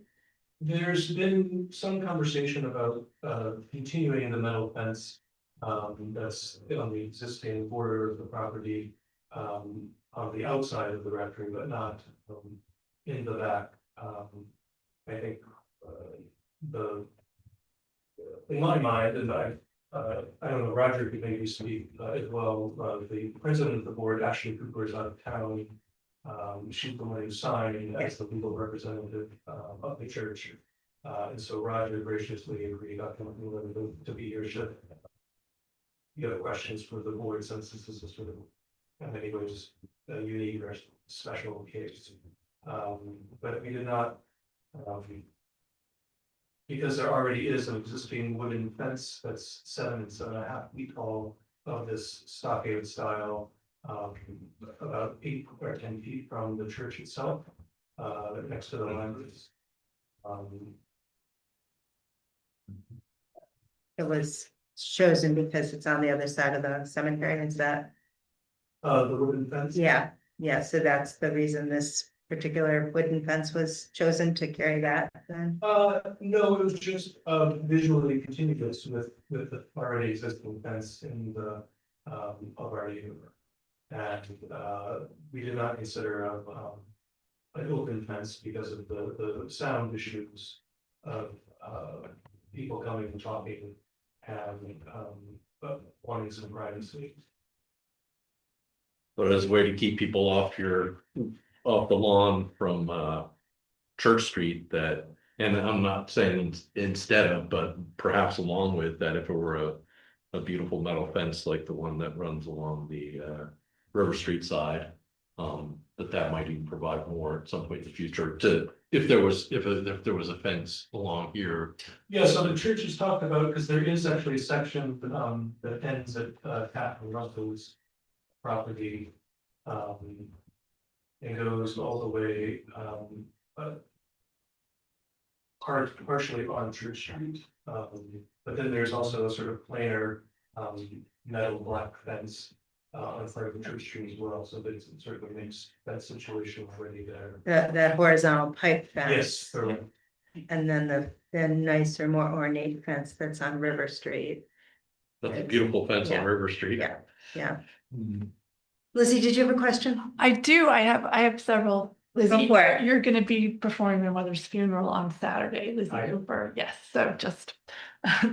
Just making myself known, but is it possible, I mean, that Liz has been talking a lot about planting And is there a possibility to, first of all, with a metal fence, I think it would enable planting closer to the fence. And so the planting wouldn't take up as much space in your yard as you're saying. We're talking about a privacy level fence or a level fence that's matching the. Maybe a more matching one that involved more planting that was just right up against the metal fence. I mean, I feel like that might have been sort of more what was there in the distant past. I don't think there was any fence there. Uh-huh. 25 years ago, there was actually a whole line of lilacs. Uh-huh. Providing some privacy for the rectory before the. And that's not something that, Unless we're going to move the columbarium wall. oh, that's right, yeah. Or is there a way to do a hybrid of some of the kind of fence that you're planning and some metal fence and planting? Can you say more? I'm just saying that the wooden fence wouldn't have to encompass the entire yard. It could encompass portions of the yard, and then in more public facing sections, you could use a metal fence and plantings of some kind and putting more lilacs that, yeah, but if you catch my drift. There's no delineation. Boundary. That's whether metal would not create privacy. Because even when I'm sitting on my porch on my day off, people will come and talk to me, and I know that is inevitable and comes with the territory. But we are trying to find an appropriate this historic side way to create really private residence, and that's been a real challenge. I just want to say one other thing. This is not entirely relevant to the board here, but that I believe my family owns the graveyard right next door to you. And that I know that I and many other people probably walk up your driveway in order to get into that graveyard instead of coming around through the churchyard to do so. Mm-hmm. And I wonder whether there might be a way that we could help you by putting a fence between your driveway and our graveyard, or maybe putting a gate someplace that was not really driveway. Would a temptation of having people just wandering across like that. I wonder if we could maybe think about something like that. Possible future conversation. Yeah, okay. I really appreciate your concern for privacy and people in the future having their privacy. I am really surprised how well the Bassett House on the corner next to the post office, Fair Street, the corner of Fair and Main Street on the northwest corner there between the post office. Out of the window. and Fair Street. Yeah, where one of the trees fell last 2 weeks. Yeah, in my car. Oh, in your car.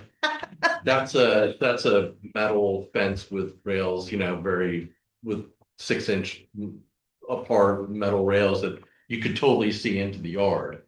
But with those I guess they're arborvitaes or something that they planted so close together. I mean, nobody's saying hi to anybody through that. I mean, just check it out when you go out there. You'll see that that it really worked out well in terms of the planting of the trees and made a really solid and penetrable wall. And then there's So the trees are in front of the fence. They're on the inside. We can literally look through the window in the village. They're both sides. they're Are they? outside. Yeah, They're there's no Yeah. road. Okay, so I know they're at least outside, maybe Yeah, inside there's as well some- on Fair Street, but I think on Main Street they might be inside. Although they've gone through. But I'm not they do sure. provide a good amount of screening plus the actual boundary. And I understand what you're saying in terms of there not being a lot of space between the house and the columbarium wall and not wanting to lose some of that real estate. And I hope you understand our concern about the real historic nature of the cemetery and the churchyard too. And trying to find some compromises in terms of how to, from the cemetery and the churchyard, which is somewhat of a publicly used space, and although it belongs to Christ Church and somewhat, treated like many 19th century cemeteries are treated like a park. And, Definitely welcome that and have discussions about ways to even put, picnic benches or, appropriate, places of seating for hospital workers or other visitors.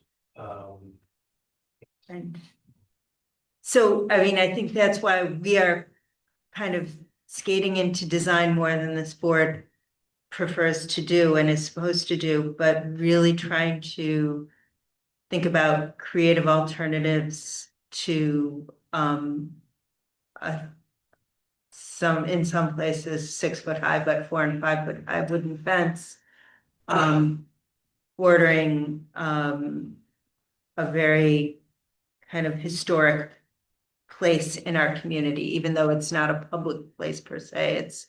It's still kind of quasi-public in that it is, certainly belongs to your congregation and is valued by many people beyond your congregation as well. And just trying to think about how to respect what you're trying to do and respect the historic nature of the bigger property. And the beauty of the property. Yes. I mean, what has struck me is how beautiful the building is, and the fence is not beautiful, and it's very, practical. I understand what it achieves, but it's such a contrast in terms of the beauty of that building, and that's what I was struggling with, and I was thinking, yeah. I was thinking the same thing in terms of adding some shrubbery. Not going, one or the other, but some addition of shrubbery, like Bernie had said, it could be along that Church Street part where the shrubbery in front blocks the view of the fence, but that the fence is still there to achieve what you want in terms of the kids playing in the parking area and the table there. Would it be possibly acceptable to the board if the fence were, painted dark green, the matching color of the rectory? That was one of the discussions the board had.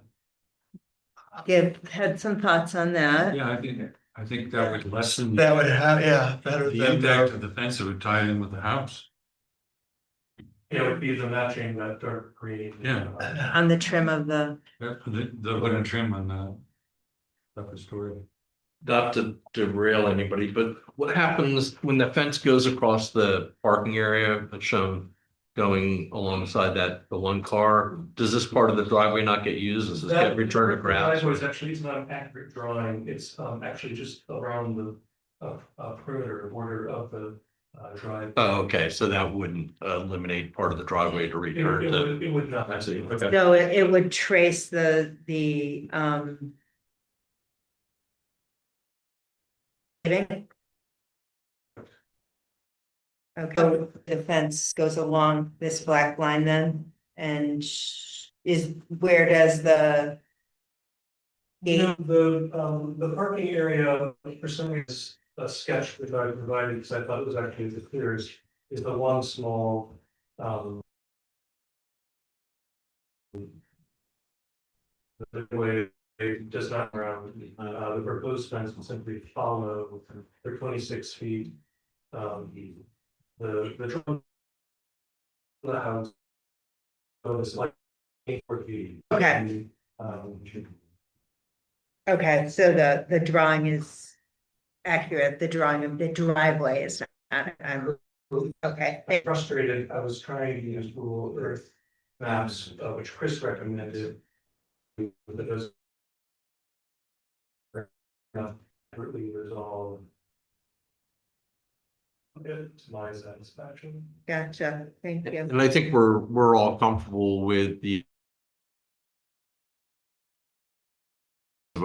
approaches in terms of fence with proper screening and where there wouldn't be room for screening of a robust nature, that perhaps that would be the area that would go without screening. At least where I'm coming, what I'm thinking is that it would be a mixed approach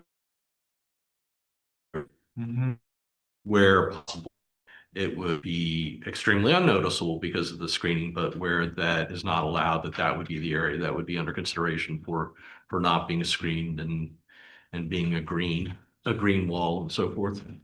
So, you're talking about, so this exposed part here, that should be visible. from the I don't know how close the gravestones are. that is a possibility. There's a tree stump there. So, you know, I think it would definitely lessen the visual impact of it would. Green, that's correct. Oh, yeah. Okay. And that Liz was talking about earlier, how having a visual representation profile from the side so we can kind of help us envision, like for me, I'm not with a floating fence above it, but if that were green and it showed, a lot of people use AI to generate pictures. You know, if I could actually get a better envisionment of the fence above there with that with the rectory in the background. So taking a picture of the rectory and current wall, and then using AI to fill that in with a proposed 24-inch fence that would be green. That helps me because it is such a, I think we're all very apprehensive about making any changes, and we don't want to do anything wrong, and whatever I can have that would help me envision is definitely called for me. So it would help to have shrubbery or hedges also on the church street side here in front. I would think so, yeah, definitely. I would say, yeah, those were the two areas that I was thinking in particular, as you said. Yeah, Back here. there and along Yeah, there. the lilacs are still back here, Uh-huh. and there are trees here along this side. And having a conversation with the Coopers about the connection to that family plot and kind of talking about how screening might work along that side, or We would be probably more than happy to put in some more lilacs and try to work with you on an appropriate fence. Okay. So we can talk about that another time. Yeah. you know, I certainly think we want to help you get to where you want to be with this. But I am, there are, from the different perspectives, real concerns about how the cemetery will appear, to the south and the west, and trying to find ways to soften the appearance of the fence is a big concern. And if there were a way to look at using metal and screening instead of wood, but certainly Gibbs recommendation of, I think Gibb thought staining it dark green to match your trim might be, We did also discuss the dark staining, Yeah. Whether staining that dark, we'd be able to get it and whether it would match visually accurately with the green of the current houses. I think, I'm not sure, but I think there are ways to get it pretty close to that, Close. if not exactly.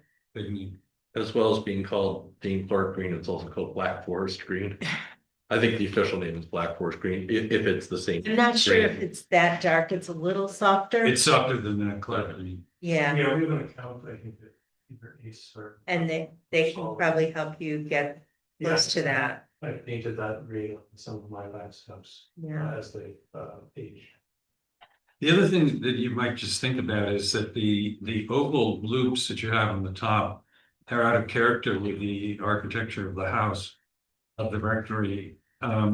You have, I don't have a strong opinion on this, but you might have just the tops cut straight, and you could put a wooden cap on top that would keep the water from penetrating down into the fence.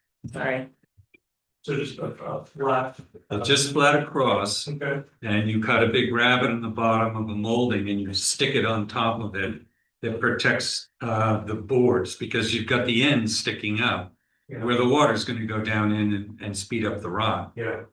And if you have a pad that goes across it, it protects the softer wood that's exposed in the tops. And it drips it off to the side. So it's just something that's probably a little more historically accurate, but it's also would preserve the fence a little bit longer. And to whatever extent that could be almost a sacrificial board, and Yeah. if that does start to rot, that would be the one. And you take that off and put a new one on. And it does have certainly a more traditional appearance with a board like that. I think it's a great suggestion, give. It's like a capstone, but for a wooden fence, right? Yeah. And so we could order that to match that dark forest green, so that it would be not visually Mhm. noticed. Everything would be the same color, yes. So it was also, if you want to go back to the vestry and speak to the vestry about these suggestions and come back with that horizontal perspective that we talked about, and potentially incorporating some of the other elements that have been suggested. We can revisit this at the June meeting. So the board would like multiple AI generated, sort of from the ground from this, the graveyard side. Yeah, I would say all sides. All sides, okay. yeah, that would be With the helpful. proposed green fence, the flat top, the caps, as well as the shrubbery. If you and the vestry are amenable to that, we can't design for people. We are, as I said, skating on the edge of making more recommendations than we should have, but we're trying to get you to where you would like to be. Yes, we're trying to find the compromise Yes. to maintain and continue the integrity and as well as create hopefully a light space in a way around it. And again, softening from the south and the west sides where the fence really kind of is visually kind of apparent from the cemetery in whatever way, if there's a way to incorporate on the cemetery side some screening. It would be an option, I mean, we could put small shrubbery on top of the wall without a fence. Would that be something that? Would that be disrespectful to put something like that on top of the columbarium wall? I mean, I'll leave that up to you in the vestry. Yeah, that would be a best. Yes. I certainly, I'm not, again, my biggest concern is just to kind of get you to where you want to be with some privacy and respect the residents of the property that's around you and their memories. So I think that's potentially a great idea. I mean, it sounds like it could work visually if everything else falls into place. I mean, personally, it sounds to me that might be an effective screening and might look nice, but. But you know, I hope this helps you to get a little bit of understanding of our concerns and. Yeah, no, I appreciate the direction. Yeah, yeah. I've not done this before and also had to do it when I served the congregation of New Jersey that discovered that the sign, that the church had no sign, and I would have to go and ask for permission to put a sign, but apparently 20 years ago, there was already a sign, so. So you're a grandfather. Correct. They told me, so I didn't. So, yeah, well, Chris or Nick, when he returns, can kind of help you. And if you do have any other questions, let him know. Okay, Appreciate your. Thank you. And, I'll be in touch with you, with the, Yeah. about that side of the. Okay, sounds good. And Dr. McMillan is saying, thank God I'm not on that board anymore. Dr. McMillan is a gracious, very happy, he's served 6 years and I would ask to step down due to term limits, so. Ah. Thank you for your Yeah, time. thank you for bringing him along so we could say hello to him. Yeah. Thank you. Thank you. Good luck on the project. Got it? Oh. Good. Careful on this, but Good to see you, Roger. I admire you guys, gals, very much. you did your time. You know, I did the same thing sitting there in the lady park. And why they had a surgeon on that, we sent him 50 fall. Idea, but, I was here to support the director, as being the oldest member of the vestry. And finishing up my 4th term. And, you know, known, I'm 87 years young, so what can I say? Thank you, I Roger. admire you guys and gals very much. It's very nice to see you again. Good to see you, Roger. See you too, yeah.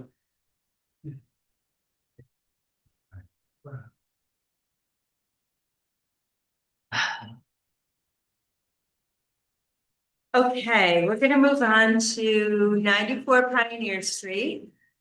Is anybody here to represent 94 Pioneer? I'm sorry. No, No, not, yeah, there's no, this is 94. 94. We've got a couple of Pioneer Streets. But we will return to that if any of the homeowners do come in. And we'll move on to 213 Main Street. How are you tonight? I'm good. Have a seat. So tell us what you'd like to do. Small, garage roof, And you're proposing some metal roofing. Yeah. Oh, I can see from the picture you need a new roof. That happened to us when we moved into our house too. We needed a new garage roof.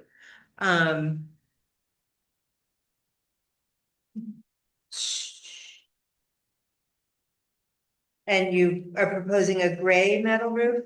it's a dark gray. Dark gray? So it's a little light, but Okay. it's a little darker. Never, before it was single, but then, I don't know, when single. It's a problem, or I can see some water spot, and then especially in winter, when it snows and stuff for a while, then water coming back in the middle, I don't know where. So, And the middle one is long jeans and last longer.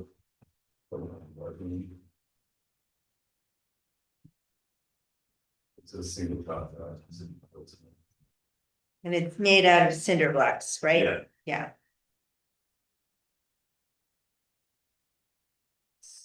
So does anybody have any questions for the applicant?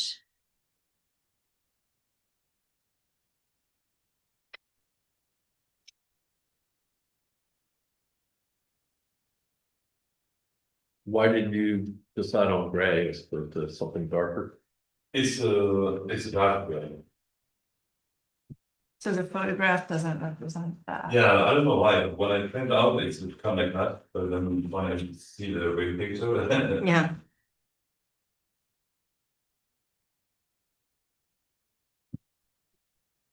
Would you have something against a darker material? No, this one is very close to the original color, I like, yeah. The original color of the shingles? Shingle, it's not so black, it's a kind of a gray.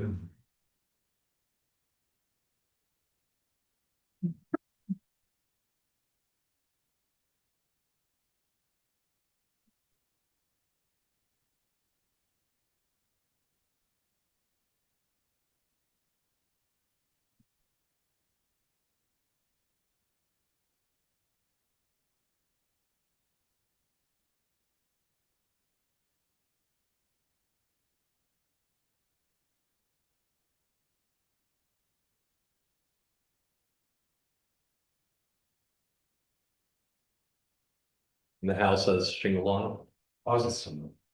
Houses is still the shape, but on the rest, leaving west side. On the street.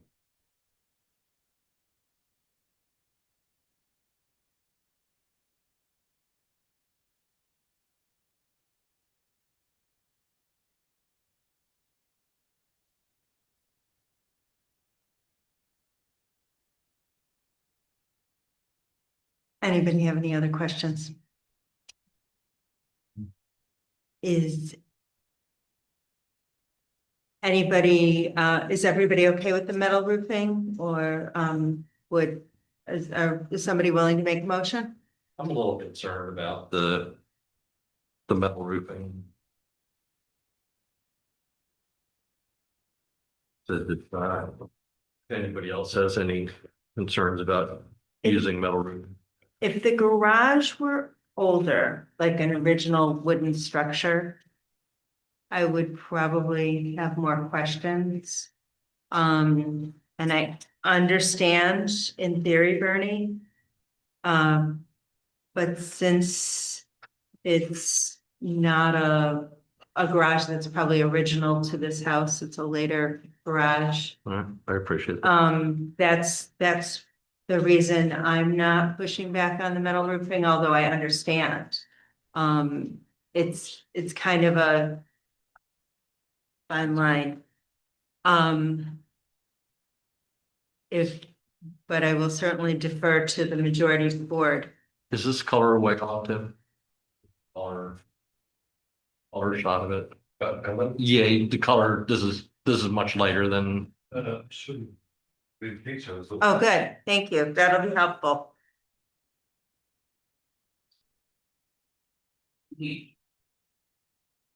Thanks, Liz.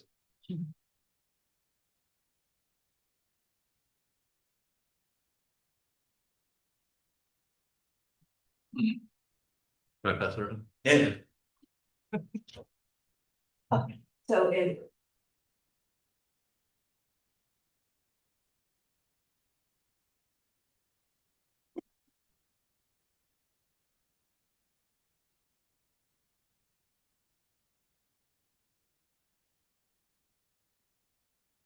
I mean, I'm wondering if there is something closer to the original shingles of The it. original is probably an asphalt shingle, I mean. The color wise, Right. if there's something closer to the shingles on the house, which I assume are the same color as the shingles on the garage, I'm wondering, do you think there's a color that is everybody as close as they came and? This is the garage single color and the house roof is a different color. Is it brown? If I remember, the reason I was looking at my phone is I thought I had a picture of your house. Yeah. So, I think it's Oh, brown, yeah. yeah, and, that is, yeah. But I thought, yeah, and you have the little dormer on the side too.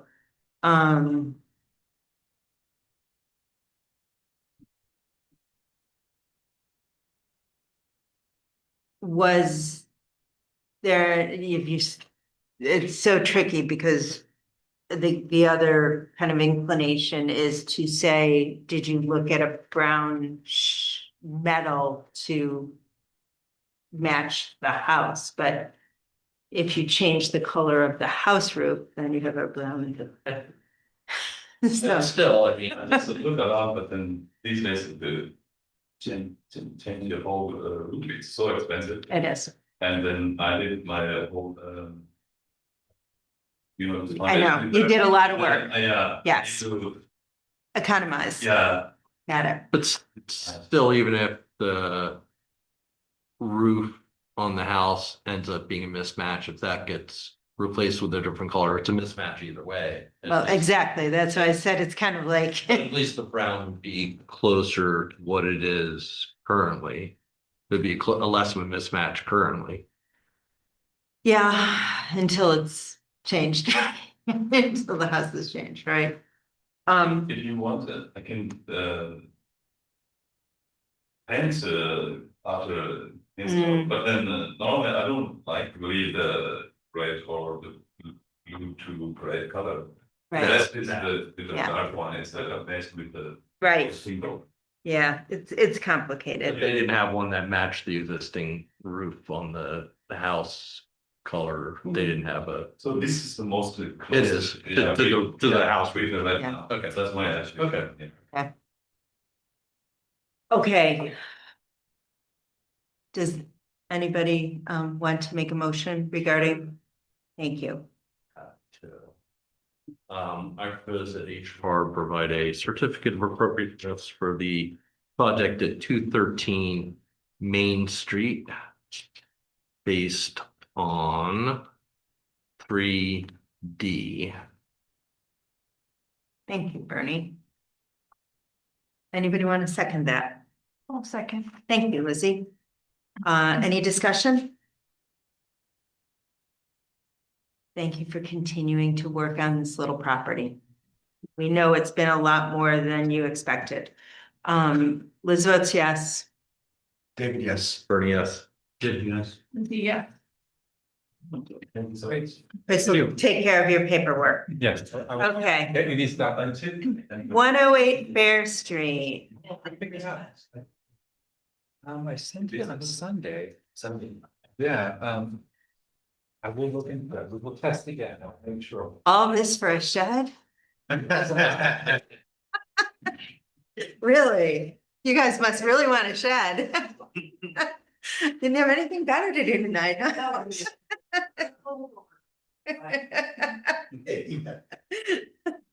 Didn't get the memo. Tell us about your project. So we're proposing a 10 by 18 foot shed to replace an existing flat, it's allowed to go that way, so it's right now. And in terms of setbacks, et cetera, Chris, we're okay with all that? I think not, but I think we are okay, but I think we already went to, they already went to the Yeah, ZBA. You're taking care. Yes, so That's totally good. Just wanted to double check so we knew whether we Yes. had to put it in the motion. We- Okay, thank you for taking care of that first. Okay, and I apologize, we called Chris in for a relief hitter. So he's catching up on everything as we go along. Tell us about the shed. So it's the part facing the driveway, the driveway will have two double doors. When the ramp comes on each door. The right side of the shed will have two windows with another door with a transom.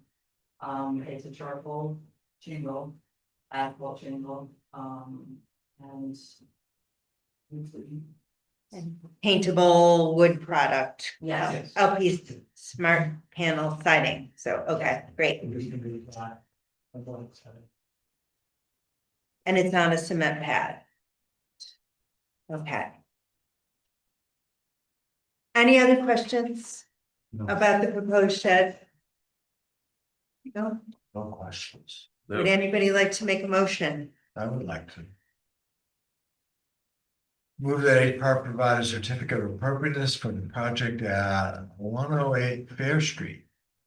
Under criteria 2A and 2C and 3A, B, and C. Thank you. Racking them up. Like. I'm racking them up. I told you, Bernie gets a bonus. Yeah. Darling boy. Would anybody like to second? I'll second. Thank you, Gib. Okay, Liz votes yes. David, yes. Bernie, yes. Yes. Yes. Okay, thank you for your patience. I will mail, I'll mail your permits, but you can start building immediately, right now. Go get it. thank you. Take care. Okay, now 84 Pioneer Street, drum roll, please. Sorry, we teased you. Come on up and tell us about your project. And I'm assuming that you're Alice? I am. And are you John? John? Okay, we just, for the record, you're the architect and Alice is the homeowner, correct? Okay. So tell us what you'd like us to do. So we are renovating the house and adding a approximately 300 square foot addition on the back. We are going for a variance. The house is currently not set at the back on the side lot, so we are continuing that. We are fully renovating the house, putting new windows in, new siding, new asphalt shingles. So we are looking to move forward and renovate. So the products you're using were outlined, all the windows are going to be replaced? Yeah. Yes, we were looking at an Anderson E line, which would be their metal clad line. They're pretty pricey, so we are looking at their A400, which is the Fibrex flat window. They're a very good window, but they come in with pretty much any color. They're a wood window, but they're flat on the outside. And it's a paintable Fibrex? Yes, And with the grids, are they dimensional grids? yes. And then we are looking at the smart siding, maybe off the aluminum siding. And the siding of the house. The house is kind of circa 1968. It's like on the ranch. A lot of architectural detail to it, kind of actually kind of an interesting house. It's apparently perhaps from a kid, because it's actually got segments in the basement that probably came by truck and they put it together. The roof is framed in a very unique way. It has two longitudinal trusses that run the length of the house, so the rafters are done in a very unique way. But it probably came as a kit that was put together relatively quickly. It's well built. But it's obviously not the historical house. But I'm really on the clean it up. We had London, we do want to put a chimney on. So that would be one thing that would look like a front. We will be changing for much tour. The double hungs, which we are doing throughout the house, will have divided lights on the top. I think for the most part, we are trying to keep the character of the neighborhood. And I think it's not a tall house at all. It's relatively low, so it's most ranch houses are, so. So instead of the picture window on the front, you're proposing a window with two whatever, 4/1, and then a central. We're doing a big window. It's got a kind of very shallow big window right now. But it's somewhat rotted out, so we'd like to replace it. Most of the windows in the house are vinyl. And then with the sides, the treatment is gonna be a kind of a shape over the horizontal siding. Yeah, we're actually looking, I did bring you a new PDF if you would like it. We were looking to do kind of the shape everywhere now. Rather than just on the side, so you wanna. Well, we do need to know if you're proposing something different than we received, because this is what we're. Yes, so this is a better reflection of. what Okay. we're doing. Do you have copies for? So all of the exteriors are now, The shape. Switched up. Oh, sorry.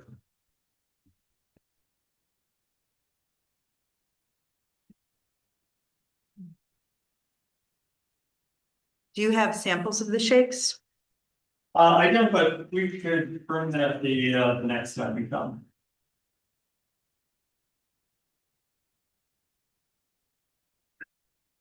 Well, I want to read here. Oh, you have something? Yeah. Thank you.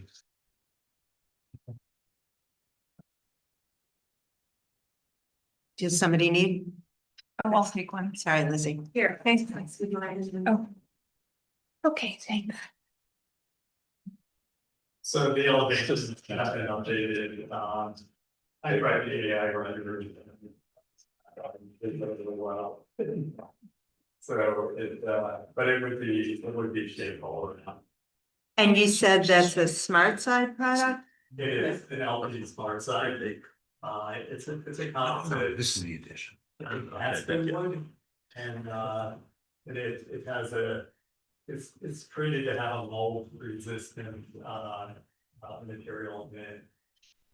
Prevent it from rotting. But the cedar does, well, generally, like a cedar shape.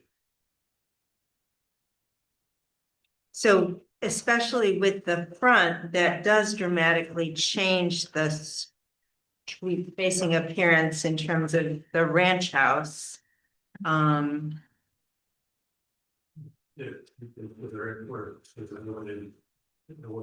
sorry? If you consider it worth preserving, that wouldn't. I don't see any significance to the. Well, We use like a 50-year criteria. If it's over yeah, 50, then 50 years old, and it's become part of the fabric of the history of town. Okay. That's it. And this was constructed in 67 or 68, if I could say. So,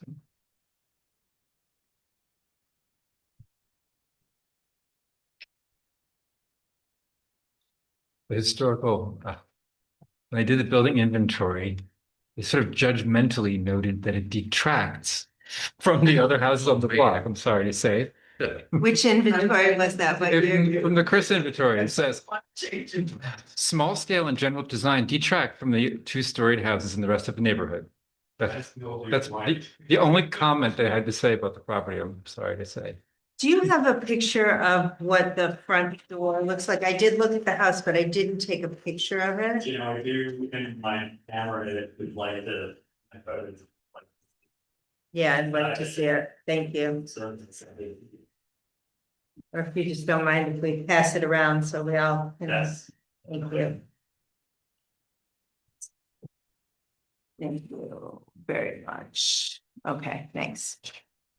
And with the stoop, you're proposing a new stoop completely We then? are probably gonna renovate this one. It actually is a relatively nice bluestone. Mhm. We were going to enlarge it, but the cost is pretty.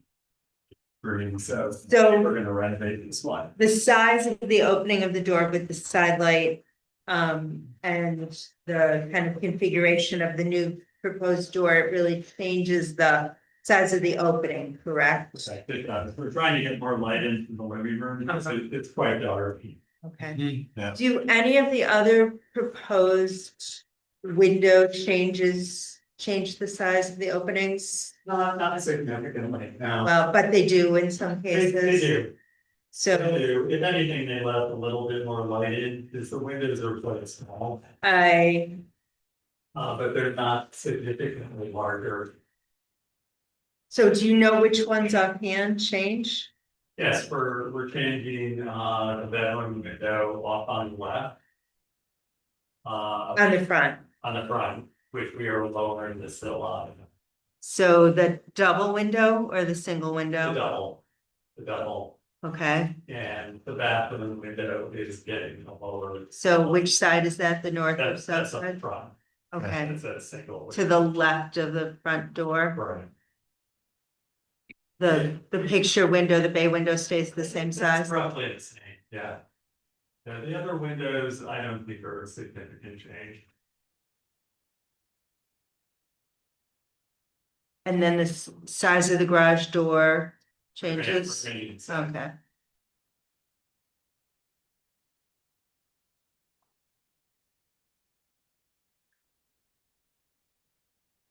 And as far as the roof, is the whole roof gonna be redone or, Yes, okay, yeah, it's got some.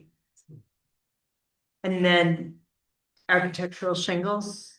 Yes, we'll see which ones they are, right now, I think we get, I would prefer it not look like a big, this think they were kind of big. But, so if we were looking at a flatter gray.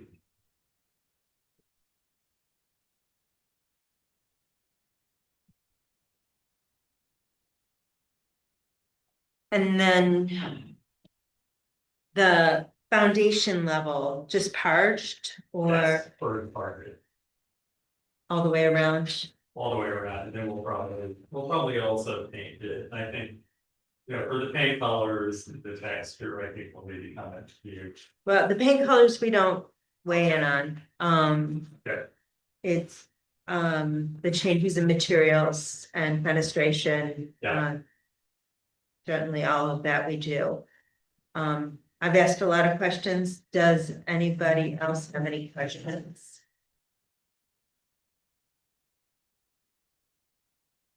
Oh, should we consider the chimney at this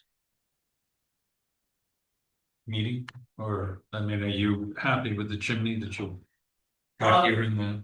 So, it had at one point a working fireplace and they took it out.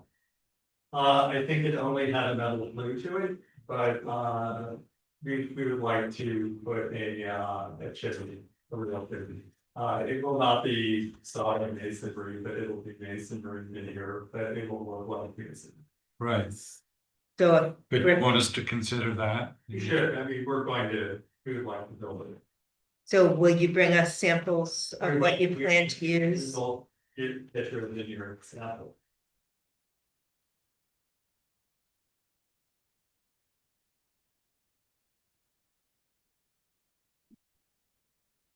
Lizzie, do you have any questions? I do not have any questions. Thank you. Bernie, do you have any questions? Just whatever Liz was asking about the windows and the changes in the dimensions, whatever you can bring in terms of that information. Sure. Yeah. Sure. Before, after, where they're changing sizes, Exactly, definitely. anything that is changing, Yeah. size, windows, doors. Anything else, Bernie? Dave, do you have any The questions? demolition is all interior. Further, yeah. Are there exterior sections that need to be demolished? Just where we're putting the addition on, So what gets demolished when you put the addition on? the back side has, kind of a little, kind of rotted out trellis. It's a trellis, it's not actually a part of the structure. No. Okay. Just added on, I think I have a photo of that. It's just a. You know, Yeah, a before and a before image and tied to the proposed drawings yeah, is really helpful in terms of us understanding the changes. yeah. Yeah, I think that together working.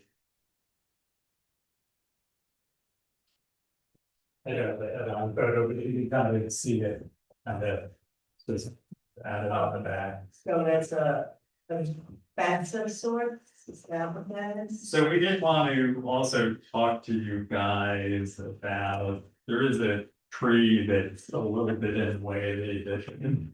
And we want to take that tree down. And also, I think Alice would like to move the fence out. The previous owner, for some reason, set the fence in from the property line quite a bit. So we kind of diminished her backyard by, over 20 feet. So she would like to move the fence kind of out to the property line. So Chris, Mhm. would you like to explain the? I think we talked about trees already, so I Yeah, explained we the did. tree law, and so we And had, I did, I did do a stuff from the population. And between, within and on the border of the property, there's 13 trees. Mhm. And there's 2 trees, one which was, it's growing into the root that had to be taken down. And another that was healthy. It would be the third, so it'd be 3 for 13 trees. which That- then falls within the 25%. Right, So I think I'm okay. Yeah. There. and then with the fence. certainly we need a, Yeah, we need documentation of the Yeah. proposed changes to the fence. Take pictures, I know that this one you can see, but, I mean, the backyard is diminished by at least 30%. With the way the fence is, I just wanna, on one side, it borders where this, they do the sewer line in along. So I don't know that, I don't know if I can know exactly that side, but on the south side and the west side, I'd like to move it out to the border. Now, on the west side, I'd likely put a 4-foot fence with some kind of plantings in front of it and just extend out the side.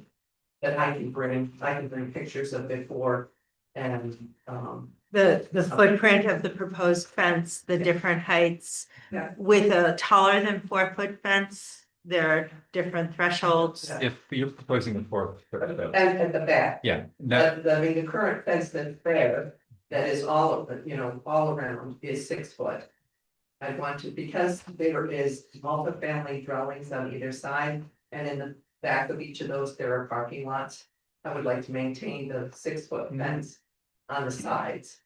To give me some privacy from the parking lots. But then in the back, I think I put a 4-foot fence with some greenery of some type.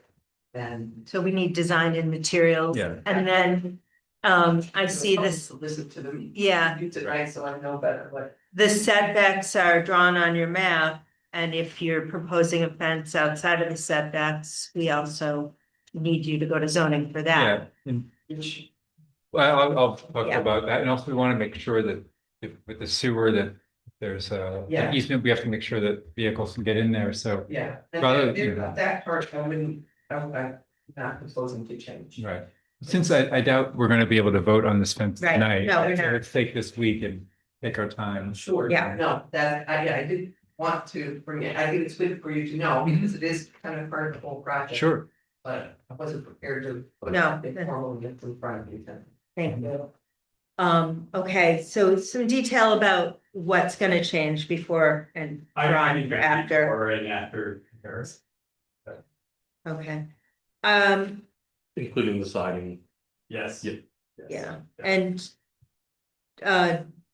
do any board members have questions or concerns about the siding changing to the shakes or? No, I think your project is great. It's a huge improvement. I hope so. yes. So, and if for example, the railings on the steps are gonna change materials, things like that, okay? Or if you decide to change the steps, the materials for the rear steps, of the addition, things like that. Okay, so all that detail. And the dimensions of the siding, how that's being worked out compared to the old. Any other questions? But we just need more level of detail. Yeah. Okay. Okay. Anything else? Great, okay, so bring us back some more detail when you're ready and we can get more formally kind of, He's back, we could probably not for anything. thank you. Can I just ask before you go, just about your proposed work schedule, are you intending to just break ground really soon or later in the summer? Just curious. One of the contractors got his numbers yesterday, we've got 2 others that I'm just waiting to get the numbers in. I can't remember if he gave us the timing, but I don't think he did he, Joe? He did not. But I know, at least one of them will be available to start in the fall, one of them may be available to Okay, start so- in summer, so we've got. Okay. That helps out. So if you come to us in the June meeting or July at the latest, we'll be able to get everything ironed out, hopefully. It's good to know, thank you. Okay, thank you. Yeah, Yeah. okay, great, thank you very much. Thank you. Okay. 5 Delaware by process of elimination. Yeah. Saving the best for last. Tell us about the project. So. The client is what, say my name and. Well, I think, are you representing Red Point? Yeah. So please do tell us your name. And all this stuff. Great. Thank you. And. So yeah, the plans are like, and to replace the window on the right side. Of that, if you're facing, if you're standing in the house, on the right side of the house, which is good. I think the south elevation. It's close to the back or, rear of the building, so if you were on the street, it's very, hard on the street. And what they are asking and what they're proposing is to replace an existing little pool. Like a decorative, more like a stained glass, Mhm. we're planning to do as much as possible to match what's the other there is. But their main concern, I think, it was privacy. They did say that the house that is like next to it, is directly facing another window on their kitchen. So they always say hi to each other. Yes. Good curtains make good neighbors. Yes, but they don't wanna lose like Right. natural light. because- Yeah. So. Getting it. So, Okay, so the dimensions change a little bit from Yes. 36 wide to 29 wide. And that means that there will be some filling in of siding with the width changing. It's gonna be filled in with clapboards to match. yes, Okay, we're also taking care of we're gonna paint the whole exterior, okay. so we'll be for that. And then the shutters will be returned to it or not? What do you recommend? No. No. I just was asking because we need to know, because I can't tell from this picture, it's a little blurry. Do you have a sample of the window or a picture of the window that they're proposing? Maybe this come. Oh, good, okay, Yeah. thank you There. very much. And then where the framing has to get rebuilt for that window, is it gonna be wood then, I'll take wood that. framing? Yes. Okay. Thank you. Great. Before, that's. Upside down, Yeah. good. We've got them before. Okay.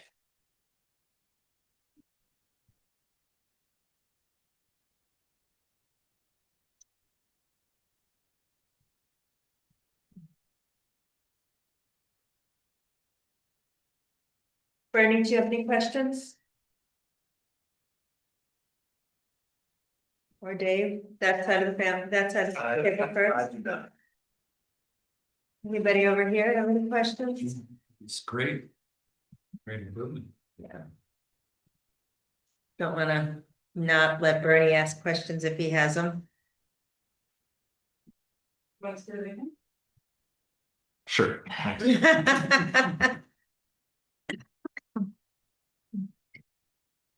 Lizzie, do you have any questions? Excuse I me. don't, I mean, that's the exact window. Yes, That is the window. Yes, yes. yes. Who's making it, do you know? They got it from a vintage store. Oh, it's a period window, Yeah. Great. right? So these, not that I'm disagreeing about the, getting rid of the shutters, but these look like they're wood shutters and this is just some vinyl shutter or something. Yes, I think if you can see like the window that is there right now, I think it's not original. Mhm. Mhm. Yeah, it's a I guess replacement. They try to match what was here, so, but But probably not very well. yes. exactly. Yeah. And certainly the window stands for itself there. Yeah, that belongs to the previous house. Yeah. Mix and match. Bring your shutter and trade. Sorry, we're getting a little silly. It's late. Anybody have any other questions for Isabella? Annabella. I'm sorry, I apologize. Would anybody like to make a motion? Happy to. Thank you, Bernie. I propose that each par provide a certificate of appropriateness for the project at 5 Delaware Street based on 3B and 3D. Is it going to be energy efficient too? Five slacking compared to this guy. And storm windows, we don't, you can do whatever you want with storm windows. We don't wait, we don't, But yes, Regulate them. efficiency, good thing. yeah, I'll second that. great. Thank you, Gibb. Any discussion? Liz votes yes. David, yes. Bernie, yes. Yes. Yes. Also, I'll pass these out now quickly. Thank you. Thank you very much. Thank you. Yeah. You didn't want to feel change. Sure, what was that? Wrong company. This was yours. Maybe Josh could pay her to do it. Yeah, sorry. Thank you. Good night. Thanks for waiting. I'm gonna pass this in one direction or another because I'm going to switch seats and represent the proposed potential, not confirmed, replacement of windows at 123 Lake Street in Cooperstown, the Cooperative Extension Building. Around. There was an ice dam in February. We have been dickering with the insurance company based on a claim to address the interior and potential exterior damage, framing, siding, trim, and roofing related to the ice dam. There were 3 windows affected in the building, the 2 circled up top and the 1 down below.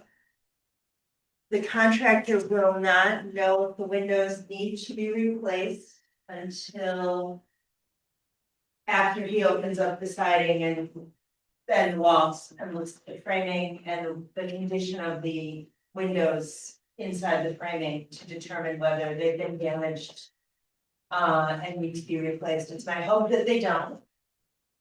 If they do, the quote was written for replacement as in kind, which is this was at least the 3rd replacement window that I can track in the files in this building, and it is vinyl with grills between the glass. Our favorite. I'm hoping we don't need to replace the windows, but I am proposing replacement in kind for uniformity. All the windows on the building, except for the windows in the front office that kind of juts out 4 windows. All of the windows have been replaced except for those 4 windows, and all of the windows are vinyl, those between the glass except for those 4 windows. So for uniformity, I'm proposing a replacement in kind if we need to replace the windows. Even though it's a replacement in kind, I felt it necessary for transparency to come to the board, since it's something we struggle with often, and I'm willing to answer any questions before I recuse myself and leave the room. And as the, believe it or not, senior member here, I'm chairing in Liz's temporary absence. So I did look at the window guidelines, and I think that this really fits the exceptions that are noted in those guidelines that vinyl windows generally not are generally frowned upon, but that if the majority of windows in the building, in the structure are vinyl, then exceptions can be made for doing replacement in kind for that consistency. And that in addition, we did have replacement using vinyl windows as a replacement in kind a few years ago. Old School Court in September of 2023 encountered this exact situation, and then we did approve for replacement in kind vinyl for vinyl. So that, you know, we do have some precedent there as well as what's noted for exceptions in the window guidelines. Thank you for So that, doing that research and articulating it so well. I'm glad you answered a question. We ironically have been trying to raise money to rehabilitate this whole building and I do have architectural specs, preservation architect specs for new windows if we ever get that kind of money.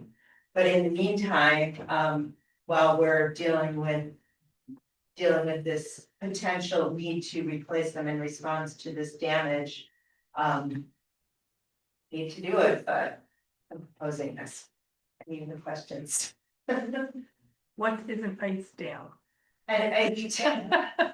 I understand. Boy, if you don't know it, you're lucky. You are so lucky. Stay ignorant. It involves the word dam a lot. Ah, okay.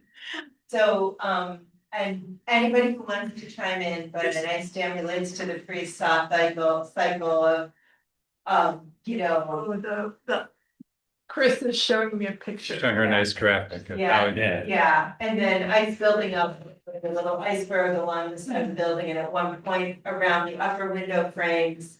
The ice began to come into the building and come down the wall and through the ceiling into the office. And yeah, so we had mold, plaster damage, ceiling damage, as well as exterior siding and trim damage. Everything else will be replaced in kind. That section of roof will be replaced, and we're hoping that the windows, and I hate to put on the west operable windows in the list. But if he determines they need to be replaced, they will have to be replaced. If I recall correctly, that's far back from, this would be facing the road, but it's pretty far back there. Yeah. Trees, it's, you know, Lynn would argue otherwise, she walks past my office at least once a day. So I'm sure it's very visible to the people who are regulars in that route, and there are a lot of regular walkers, but otherwise it's kind of somewhat tucked back, although it's street facing. The porch is much more prominent. Yeah, because I've never gotten a good look at that, even though it is. The It's- porch used to go over there, did you know? I did not know that. Huh? I'll have to look for those pictures. I've seen a lot of historic pictures, but I have not seen those. So, yeah, well, we're, you know, trying to do a lot of work on the building if the funders ever cooperate. Yeah. So what do you, if so at some point in the future, if you hope that maybe you can go back to that type of window, original type windows, how do you know what to go for? We have some historic photographs. Yeah, and I actually ironically have the paperwork from when they replaced them in the 50s. And then, you know, like I said, there have been a couple Wow. of generations, so heartbreak in terms of, Uh-huh. and we're lucky that those front windows that are so unique were not replaced. Yeah. Considering they've replaced them a couple of times across the building. So anyway, I want to look for that picture now. About the porch. Yeah. But I'm not sure we'll be able to get there. Right. That would take extra money. But we're working on the others. And then we do have worked with a preservation architect who has made some recommendations for some of our recent grant applications for potential appropriate replacement windows that are not vinyl with grids between glass. Based on the historic evidence burning. So someday we hope to do that. So.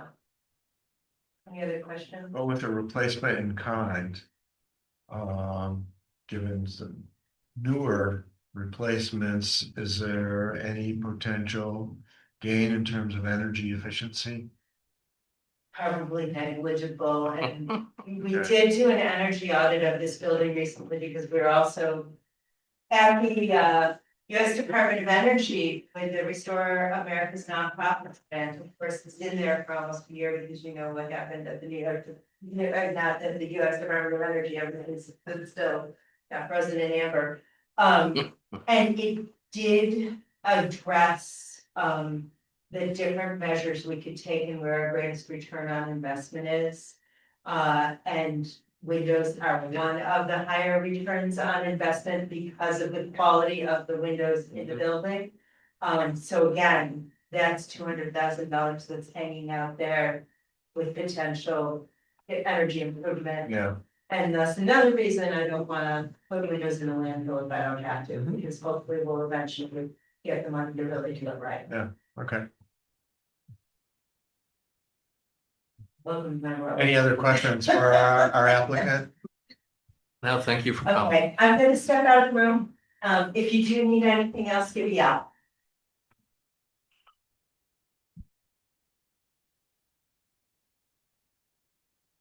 So he turned her YouTube on and she's listening to us. Yeah.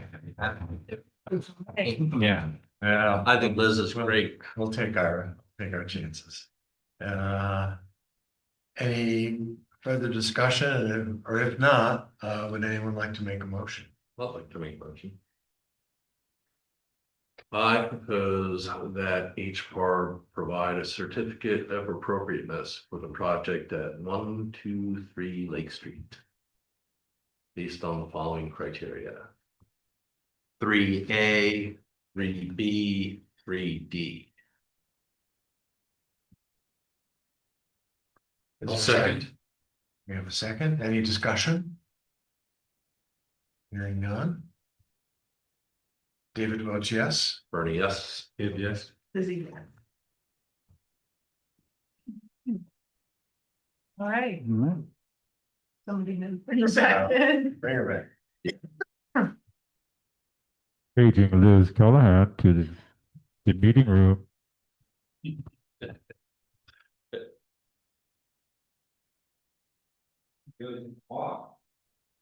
Very happy. It's really sweating.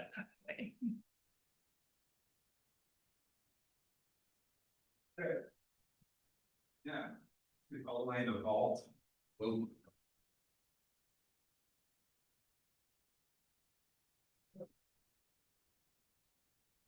If we time was allowed, I had to keep going farther and farther.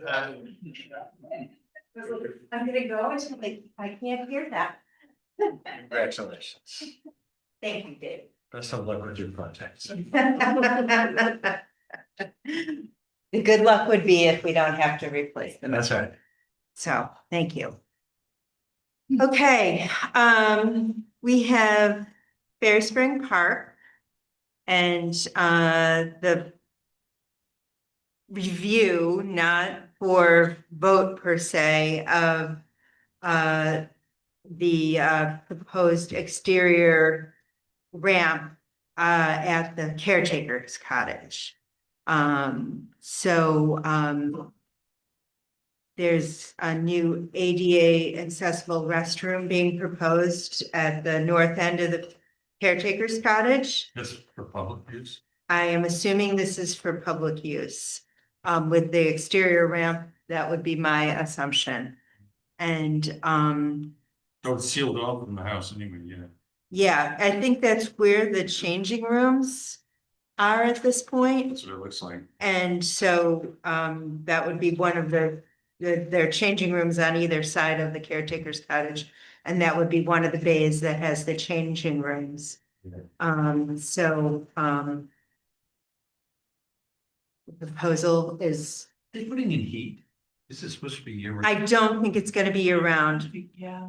I think just the miracle of running water is a seasonal thing. But I think the addition is certainly Makes a lot of sense. appropriate for it does change the kind of bay appearance of those,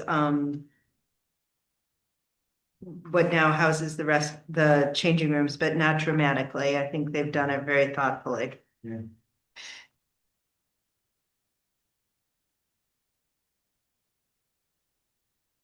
So they're looking for suggestions?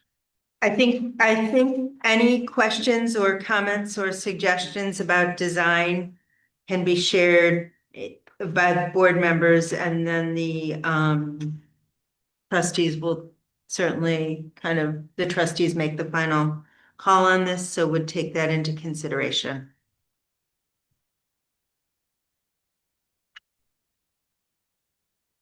I don't have any comments or suggestions. It's a nice adaptation. Makes the living a lot nicer for the. Yeah. Having been the assistant caretaker for 9 years, yeah. Because in the middle of the night. Yeah, right. Across the little bridge. Yeah.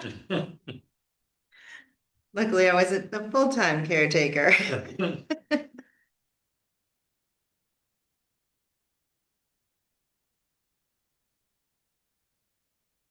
I mean, I think they've done a really good job with it.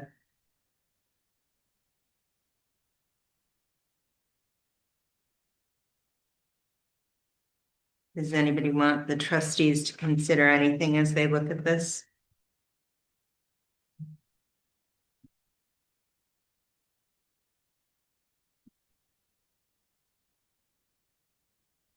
I mean, I think they've done a lot of work. They have, Really, they really have. really hard to get it right. Yep. Yeah. And I know we were kind of all over the map when the pavilion came to us, because that's really hard to conceptualize. I think this is really cut and dry and simple and addresses a real problem there. So.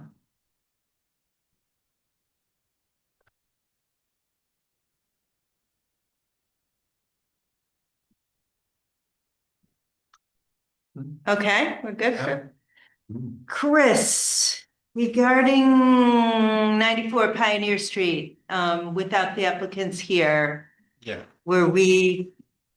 Yeah, I think let's wait till they. okay, come. okay. I wasn't sure whether this was something you felt we should. No, put I on was anyway. expecting them. I mean, I Okay. emailed them.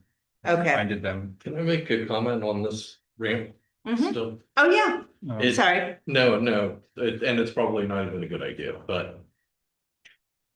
If the ramp were tucked back along the end wall there, Mhm. it wouldn't stick out as far and it wouldn't be as. takes that turn around the building. Yeah, but it would probably make it harder for the people that want to use the ramp, because then they would probably not be coming from the back corner, they'd probably be out front, so. And knowing the topography there, it pitches up pretty quickly behind the building. Oh, And okay. I'm not sure what they're gonna do grading wise Right, with that.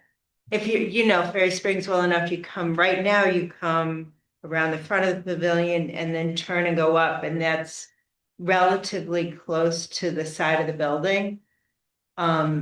And you're going up a hill, it's kind of. yep. I'm not sure how they're gonna change it grading wise, but if, Marcia, if you want the minutes to reflect that question of, was it considered, and maybe it won't work, Couldn't hurt. but yeah, Okay.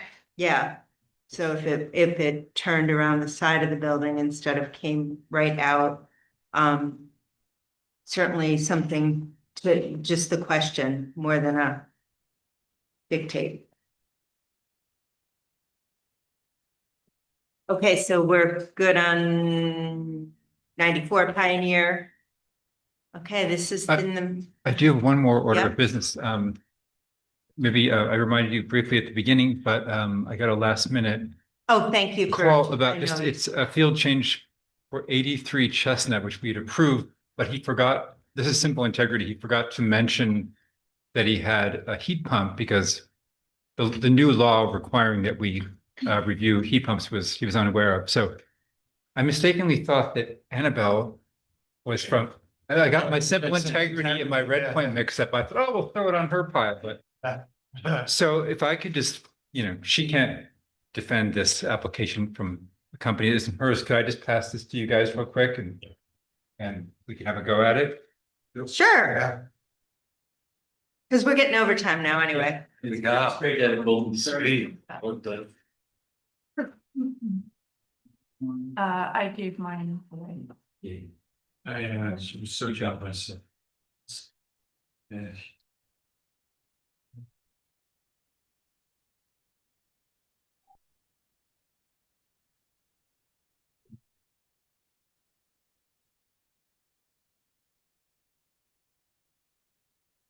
So Chris,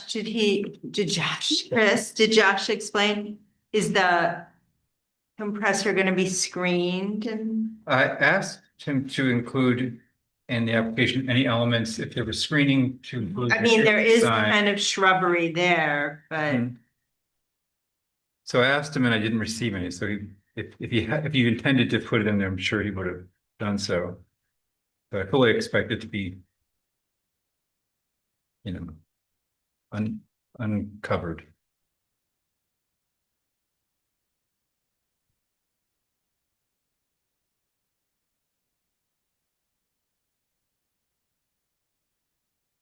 so it's toward the back of the building, in the backyard on this wall. South facing. South facing, so this is the side yard, Gib, that's the street, Oh, that's the street. and this is the back. Okay. The arrow is confusing because it makes it seem like it's gonna be in the corner, Right. but this is the south wall. This is west, north, It's as far East. as it could go. yeah. You see there's already an existing compressor back there, so they're putting it in the same mechanical, zone. Okay. And there's a fence and certainly some screening between the street and the house. And Chris, did he explain, is it gonna be sitting on the ground or is it Be mounted? on like a concrete pad, Okay, yeah.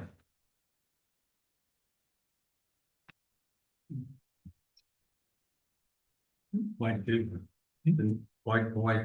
do they need two compressors? I think the existing, that's the existing, that might be the AC and this is. This is something else that's half the size.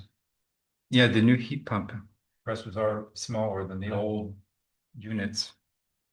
I don't know if they're getting rid of that old compressor or what, but I just noticed it was in the same mechanical area. Is this the attic that you showed me? I think so. Strange. Can anybody read that writing below the image of the new compressor in the south face? So is that It says, Compressor. existing and then new heat pump compressor. So the one on the lower set of writing is new heat pump compressor and the higher to the left is existing compressor. Yeah, Gib, I think what they've done is, if you remember, they came to us for the two dormers, which Yeah. they're showing there. And then, That's right. they've added Yeah. that if you've never been in that attic, you could have a small dance in that attic. I mean, it's a huge attic. It's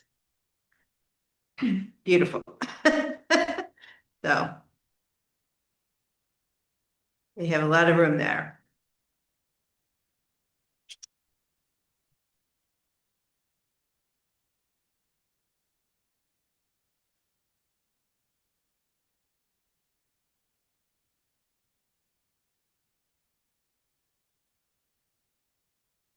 So do we have to vote on that?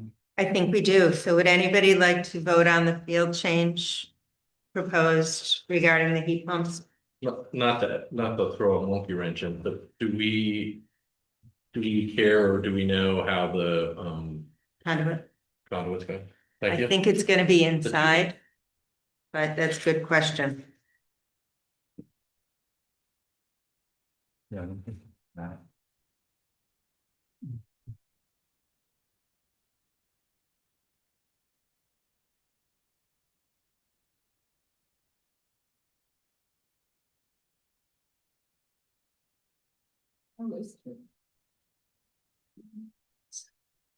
Good reading. Okay, new line sets will run down exterior of building next to existing, so it's gonna be dovetailed with the existing.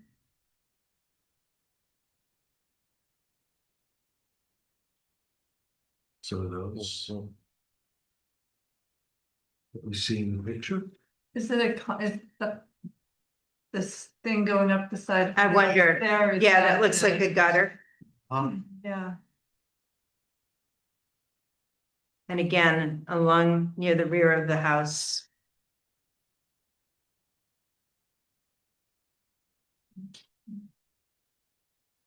You know, I'm just throwing it out there, but I wonder if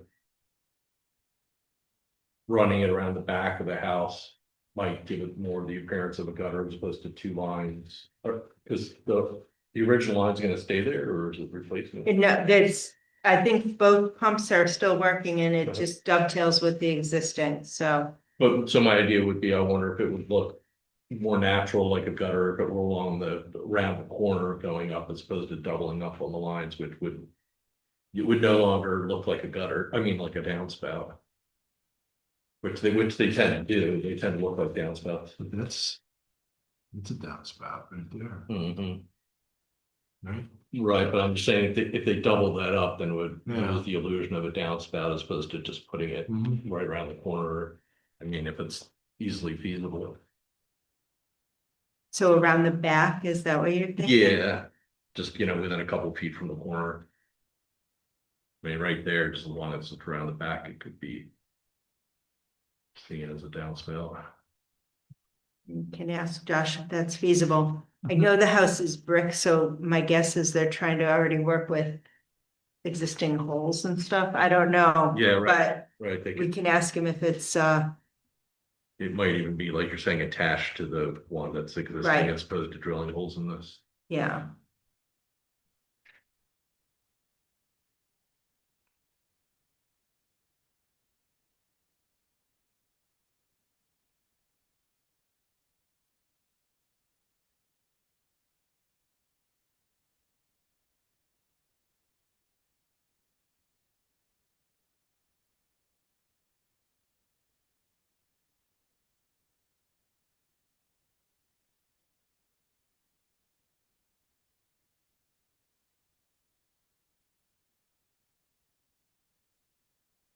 Okay, Bernie, are you satisfied with just asking Josh if there's more of a way to make sure that it's as discreet as possible? Yeah. And then letting him let us know if Sure. that's gonna change at Yep. all? Okay, thank you. All right. Anybody else have any other thoughts or questions? Okay. Anybody want to make a motion? Be happy to. Thank you. If I can read, does that say 83? 83. Okay. I know. So, I suggest that each part provide a certificate of appropriateness for the project at 83 Chestnut Street based on 5. thank you. Second, Thank you, Dave. Any discussion?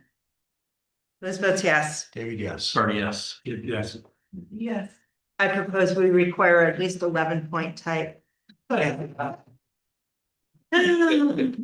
you, Bernie. I was like, I thought it was just me. I'm going to imagine. Maybe a little dark. Yeah, bigger and darker. I feel like I'm trying to read the prescription on the bottle. Okay. My eye medicine. Did everybody get a chance to review the minutes of the last meeting? I did. Great. So did I. I did. And we have people who were here, so we have the right composition for approval. Would anybody like to make a motion to approve the minutes of the last meeting? So moved. I'll second. Thank you. Liz votes yes. David, yes. Bernie, yes. Yes. Lizzie, yes. Thank you.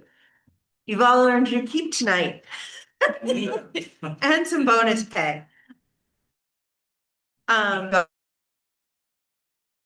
Well, very much time tonight. Lizzie, you're relatively new to this, so I'm not sure you've been through. You've been through this couple months, can sometimes be, and I apologize. Again. Yeah, And, merger. yeah, I appreciate everybody giving the things that it's possible to discuss and the time to do it. Oh, did he leave his fence there?